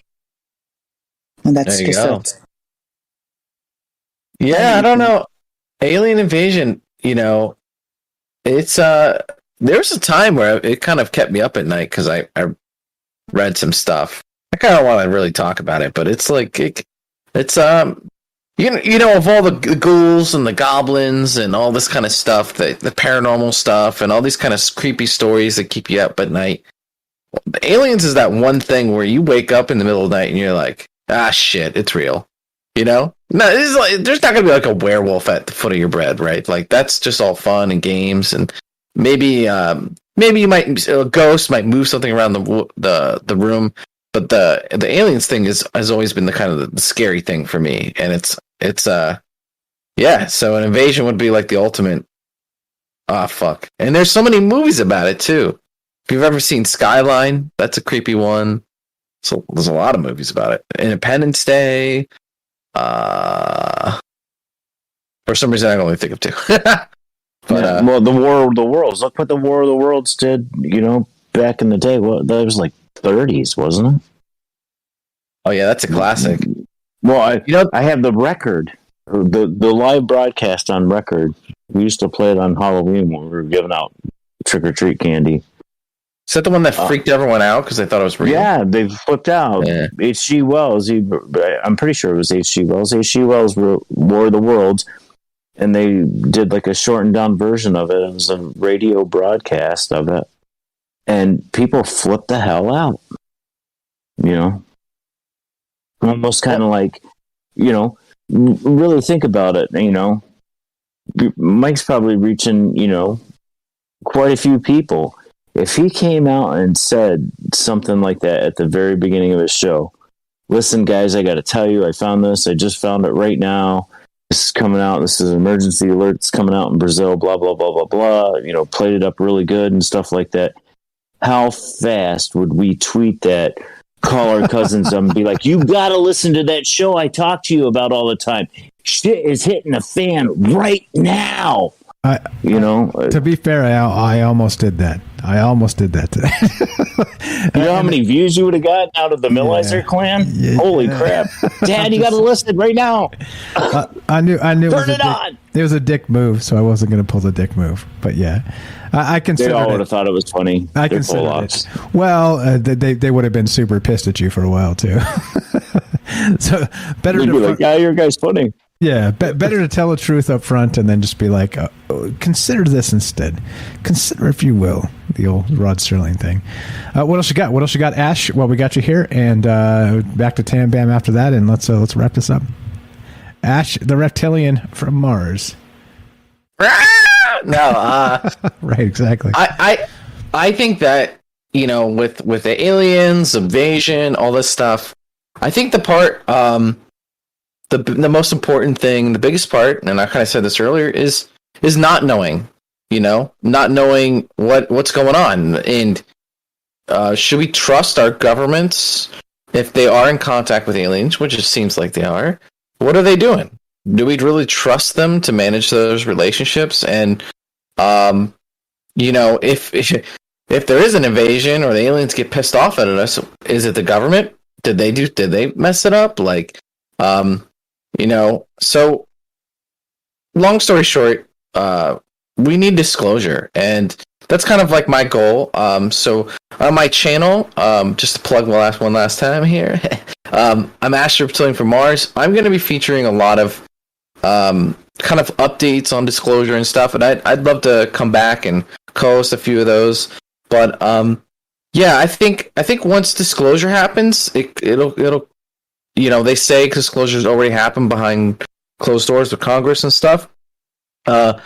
With disclosure, everything changes. What we worry about, what we think, and right now, we're being hypothetical because we don't know, and so that's kind of like my goal is to kind of help accelerate that process. And if you're interested in kind of like the truth or what's going on with that, give me a subscribe, give me a like. Astro Reptilian from Mars. You can find me.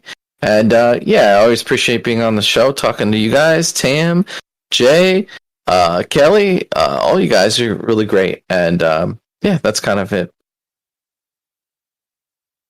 Fantastic. Tam Bam. Thanks, Ash. Ash's link is in the description. Scroll down, click the thing, give Ash the follow. Give Ash the Reptilian some love. If we're going to get invaded by reptilians, he's going to be the first to know. That's for sure.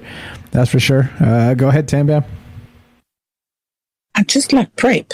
I mean, I know it's all a joke and it's fake and whatever, but you just never know. And I think prepping now would put your mind, even if it's just like for your peace of mind, just prep, find things, prep, slowly collect. I mean, I think that's what I'm going to do. We don't have underground bunkers here. We're not allowed any of that stuff here in South Africa. So, and I'm 5 hours away from the beach. So that's exactly where I'm going to go. I am going to pack 3 duffel bags, as much as I can, that's going to last me for longer than 2 weeks, and head straight to the coast. And then? Yeah. And then watch the sunrise on the beach and a little bit of prayer. Wouldn't hurt anything. Yeah, and if shit goes down there, then shit goes down. I mean, that's the best I can possibly do. If I die, I go straight to heaven. I died at the beach. Yeah, right. There's worse places for it to go down. So many great comments. I got a question here in the chat real quick you guys want to address. What's up? Slurpin' Slugs asks this. Do you think what the government and aliens are doing together affect our day-to-day life? And I'm going to say 2 things just real fast. Let's make this quick. If that's the truth and there are aliens and the government working together, then absolutely. If it's not, then clearly, obviously not. I think if you believe that there is some sort of union between those two, let's say a coalition between aliens and the government, then you're damn right. The decisions they're making for us are with that stuff in mind, right? So for sure, and they just don't want to tell us about it. What do you guys think about that, real quick, and then let's wrap this up. Well, I think that's why I got to call people so we don't all go at once. Let's go ladies first. We'll go Tam. That's great. We'll go Tam. We'll go Ash. Then we'll finish with Jay. Go ahead, Tam. There's just too much evidence to not suspect that the government isn't working with the aliens. I mean, they really are. There is. I mean, there's a massive jump in technology. There's time errors missing. There's just too much evidence to suggest. It is true. We can't deny it. No one can deny it anymore. They just have to reveal it now. That's the thing. Okay. Ash, what's your take on that? I think Does the alien human relationship? Yeah. So with the remote viewing stuff, that team, they view our relationship kind of like we're almost like a third world country. How America treats third world countries, it's kind of like there's like proxy wars through them, and they're influenced, and it's like, how does that turn out for those countries, right? When they're kind of at the whim of these external influences, those things can kind of dominate over the needs and wants of the people, and like, I don't know what's real and what isn't, and that's always tough. But it seems as if whether it's the government or whether it's aliens, from what my research is, they think they own you, and it may be 5 levels down where you don't have to interact with it and you don't feel it, but yeah, I mean, they think they freaking own you, you're their gods and your slaves, kind of thing, and I don't think anyone would be okay with that. It's just not in your face, right? But you have a soul. You're a free spirit. You're strong spirit. That's why I believe that we're all here on this planet, and you mean a lot. And I think that these people struggling to stay in power and control are scared of losing it. And I think that I think we're doing a good job, and that we're overcoming that stuff. And yeah, I don't know the complexity of the relationship, but it's definitely going to affect it. I mean, if they have technology where they don't pollute, they can like not pollute the planet, then they turn around and yell at us for polluting the planet and try and tax you out the A with it, when you could just have free energy everywhere, right? These are that's just one example of the technologies that's being kept from us and abused. And when you don't have a say in that process, in these things, these truths, then you're trusting these random entities, these strangers, to know what's best for you, which is, I mean, I don't think anyone would agree with that. So I think there's nefarious stuff going on. I think there's a lot of things that we wouldn't approve of. And I think it's just time for this shit to come out. If there is an invasion coming, like this show's prefacing, we have every right to prepare for it. Or if there's none, we have a right to live in peace and be masters of our own destiny. So yeah, that's what I have to say. And don't forget, prepping doesn't just include food and guns and that type of stuff, and full tanks of gas and all that. It means that you're ready for whatever comes next. And right, there's there's a price that you can't pay for that, for being centered and grounded and willing for whatever happens. And so again, like we were talking about with Jay, the spiritual readiness. There's some, I say some value. There's a lot of value there too. To as much as you can cast off the nerves of whatever may come next. And I think in this case, we're talking about alien invasion, and it's again conspiracy, speculation, theater, and drinking the maybe juice and all the rest of that. And that's part of why we do this, is to kind of take you out of your normal everyday life, to let you realize the way I truly believe that things aren't as they seem. And what that means, I don't know. I can't quantify those things exactly. But what I can say is that be ready, be prepared, be open-minded, be skeptical, be all of those things. And there you go. There's actually being prepared. Let's go to Jay. What's your thought here, Jay? And let's wrap this up. Thank you to Tam Bam. Thanks to Daryl. Thanks, Daryl. Actually, let's go to Daryl real quick. You got a quick 30-second wrap up for us if you're still there and can talk on Discord. Let's find out, and then we'll go to Jay, and then we'll finish this up. As you're talking about this tonight, I don't feel like I'm prepared for emotionally or spiritually.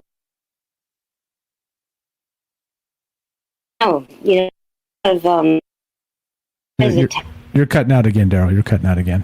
I'm sorry. Okay.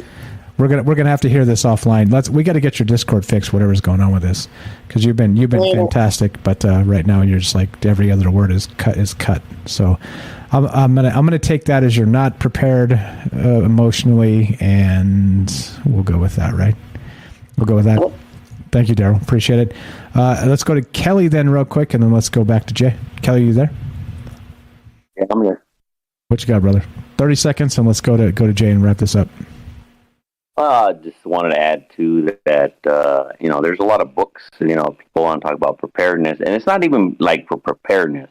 A lot of people don't even know with like how to grow food and stuff like that. But there's a lot of links out there for like books. There's called it's like ancient hidden knowledge, or I don't even think it goes back that far, but it just like tells you from like our great grandparents how they used to grow food, what the stuff that they use, how did they use to like keep food around for on shelves and stuff. So I mean, for Tam, I can send her a couple links that that could help her out too, like, or even edible plants. I mean, that's another book you probably would want to throw inside that bug out bag that that you want to create. And it's not being. I used to hate it, like when people try to say that it's people are kind of weirdos or like these preppers or whatever, but. Man, that's just being ready for anything and everything. You have to be that. You gotta contemplate on some of that, throughout your daily life and, throughout your whole life. And not just being prepared for anything, right? Not just for like, you just never know because, I mean, look at the sign of the times now. There's a lot of weird shit that's happening. So for me, I mean, I've always been like that, So, and military has only ingrained that even more. So, again, you guys just be prepared, and hopefully you don't ever have to use it. But it's just like a gun, Hope it's there, just in case. But you hope you never have to use it. But you're happy that you do have one when you do. So that's the only thing I got to put out there. Anyway, good talk tonight. You guys have a good evening. And good morning there. Amen, bro. You too. Appreciate it, Kelly. Let's go to Jay. Jay, New York. Your final thought here, and then we'll get to your outro. The J-tro in just a moment. I have a fire extinguisher that I hope I throw it away instead of pulling the pin. To be honest, be prepared. That's it. It's simple. And always though. I mean, the best place that you can store all this information is in your noggin. If you plant a couple of seeds just for fun on the windowsill, you know how to do it. Try to learn something every day. It'll give you peace, watching your seeds grow and eating your vegetables. Even if it's only half a servings of green beans out of a plant because you did a bad job, but at least you did it. You learn how to do those things. I think that's one of the things that we need to do. The biggest part of prepping, because in all honesty, you're probably going to end up with the clothes on your back and what's in your pocket when it comes down to a poo hitting the fan kind of situation. Yeah. Go ahead. Damn it, I'm halfway home from Virginia Beach to, oh man, it happened right now. We got to figure out a way to get back to either all of our stuff or back to Virginia Beach or, Yeah. It could be anything. It could be tsunami, tornado, flood, It could be anything. EMP pulse. Yeah, we should be prepared. Yeah, just be prepared. We've been under the threat of nuclear war since early March. Diseases that might kill us all. Yeah, I mean, shit, come on now. And I'm not saying to it's all frivolous. I'm just saying that at some point, as part of the contract of being born as a human being, right? You have to understand and know that there's a start and there's an end, and that's it. And so and I'm not saying to expedite the end. I'm saying to be prepared in case. That's all. You know what I mean? There's a poignant line in if you guys ever watch. Of course, most of you probably have. the Indiana Jones series, and the third one. There's the guy they're fighting in the boats, and the motor's chopping up, but the little boat, and Indiana Jones is whooping that dude's ass, the guardian of the Holy Grail. And it says, "If you don't let me go, Dr. Jones, we're both going to die." And he says, "My soul's prepared. How's yours?" Pretty poignant, and exactly what we're talking about tonight is that preparation is not just about food and bullets and gas and generators and bunkers, and there's another part to it that's really people don't talk about, and I think it's worth mentioning. So yeah, just want to point that out. Jay, let's roll it. Let's do the F. Go ahead and respond to that, and then I'll play some music and let's get the fuck out of here. I'll just say that I think they've been bringing this stuff to us in TV shows and cartoons and comic books and Bibles and all whatnot forever. You know, you should be prepared. You know, your grandparents taught you how to grow seeds. We're passing on the knowledge to each other. We're just not picking up what they're putting down. So that's my take on it. That we're just at that point that we're not. We know it's true. I mean, they can't lie about it anymore. There's so many things. I remember getting taken off your show one time when you first got on the radio because I wouldn't stop dropping the F-bomb. But it's like... Not just you, by the way. I'm sorry, Mike. I'm so sorry. But the thing is, though, is it's so in our face right now, all of this crazy crap that's going on, that they can't deny it. It's too late. You know, it's almost... If you listen just a little bit, there's no way that you can't pick that up. Jay, it's never too late. It's never too late, Jay. It's never too late, Jay. Never too late. Well, I'm not being pessimistic about it. I'm just saying is like we've gotten to a point is like, well, these guys are just doing nothing but lying their balls off. You know? How much are they lying about any of it? You know? It's just we have to take responsibility for ourselves, you know? Grab those people that are close to you and hunker down.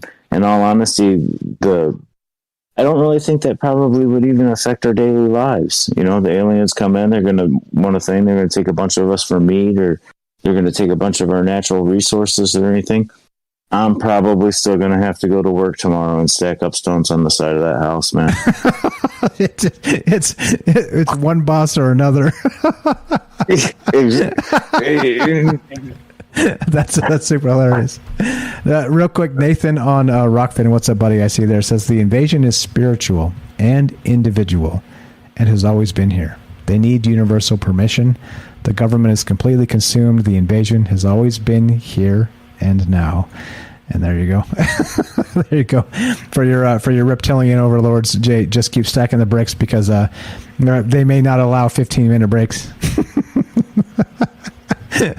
Find somebody else to stack these bricks, right, asshole. Exactly. I don't think the reptilians have OSHA guidelines. Neither do we, Mike. Really, if you looked at the hokey shit we're stacking up to get those rocks up there. Yeah, right. If we're being real, exactly. If we're being real, it's funny that everybody has the OSHA guidelines, but like, have you ever, in all your years of working, and I'm gonna also probably concur here, in all your years of working in construction, Jay, have you ever met an OSHA representative? Because I haven't. Not one time. Oh yeah, I worked construction on military bases and stuff like that for more than a little bit, and there is a dude full time, white hat, white boots, everything, walking around with his little clipboard. Okay, all right. You didn't want to. You didn't want a bad mark from that guy because then you had to talk down to the supervisor. Sometimes you'd have to take a day off. Okay, so that's where they send them because they ain't never sent them to any places I work, and I've worked in lots of places. And I'm not super old, but I'm not super young. So let's say I've been around the block once or twice, and I've never met an OSHA dude or chick or otherwise in my life, and here we go. So all right. Now they get the building inspectors. The building inspectors come around, and like when you're running the kerosene heater in the basement or something like that, they kind of like look at you like that's supposed to be propane or enclosed, and kind of give you we're here to complain about the structure of your building, not the fact that you've got OSHA violations. Yeah. But they do mention it. Yeah, of course. All right, let's roll to the J-Tro. The J-Tro. We've digressed 6 ways from Sunday, so I'm sorry, my fault. No, it's not your fault at all. No, you're fine. You're totally fine. I'm just saying, all of us, myself included, and it's all good because that's why we do this, right? That's what the third hour is for, to just let the hair down and talk about whatever the fuck comes to mind. All right, ladies and gentlemen, boys and girls, reptilians, shapeshifters, and everybody in between, I present to you the J-Tro.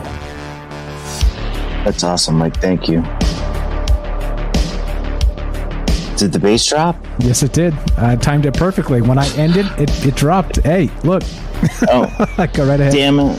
You're My fine. fault. You're fine, bro. In the long run, the sharpest weapon of all is a kind and gentle spirit. And frank. There you go. That's a good one. I got one from James as well. Let me slap this into the mix. And James with an APOC assist. James sent me this and said, everything that irritates us about others can lead to an understanding of ourselves. Carl Jung. All right, let's get the fuck out of here. The bad news is we're done. The good news is, God willing, we've got tomorrow. Monday, Tuesday, Wednesday, Thursday, more Troubled Minds coming at you. And of course, right, you guys are all welcome to be on the show. This show is greater than the sum of its parts. Every one of you are brilliant. I'm a knucklehead with a microphone, and we get together and make all of this happen. So thank you so much for being part of this. Thank you so much. Like I said, you guys make my world go around, but I know you're here for a reason. Remember the intro? You're here for a reason. Yep, that's my voice. And the point is, well, be unafraid. Be prepared. And preparation means more than the letter H. It means physically, spiritually. It means for yourself and for your fellow humans. And one more time, do not be afraid. Let's get the hell out of here. You're listening to Troubled Minds. I'm Michael Strange. If you want to help the show, there's several ways. Number one, patreon.com/troubledminds. rockfin.com/troubledminds. Twitch.com/troubledmindsradio. And twitch.tv/troubledmindsradio. You can sub up on all three of those. If you love the show, you don't have money or don't want to spend money, it's fine, no problem. I love you too. Do the thing. Listen to the podcast feed. Troubledminds.org. The podcast is there. It's all monetized. If you listen to old episodes, there's exactly, let me give you the count, 385 episodes on the podcast feed. There's commercials in there. And so the point is, go listen to something you haven't heard. If you love this tonight, there's a lot more like this on the podcast feed. When you're going to sleep or cooking dinner or something, put on an old one you haven't listened to. It helps the show. I appreciate that very much. Thank you so much for being part of this. Thanks for filling up our world with hope and joy and everything else. And as we end, it goes exactly like this. Be sure, be strong, be true. Thank you for listening. From our troubled minds to yours, have a great night.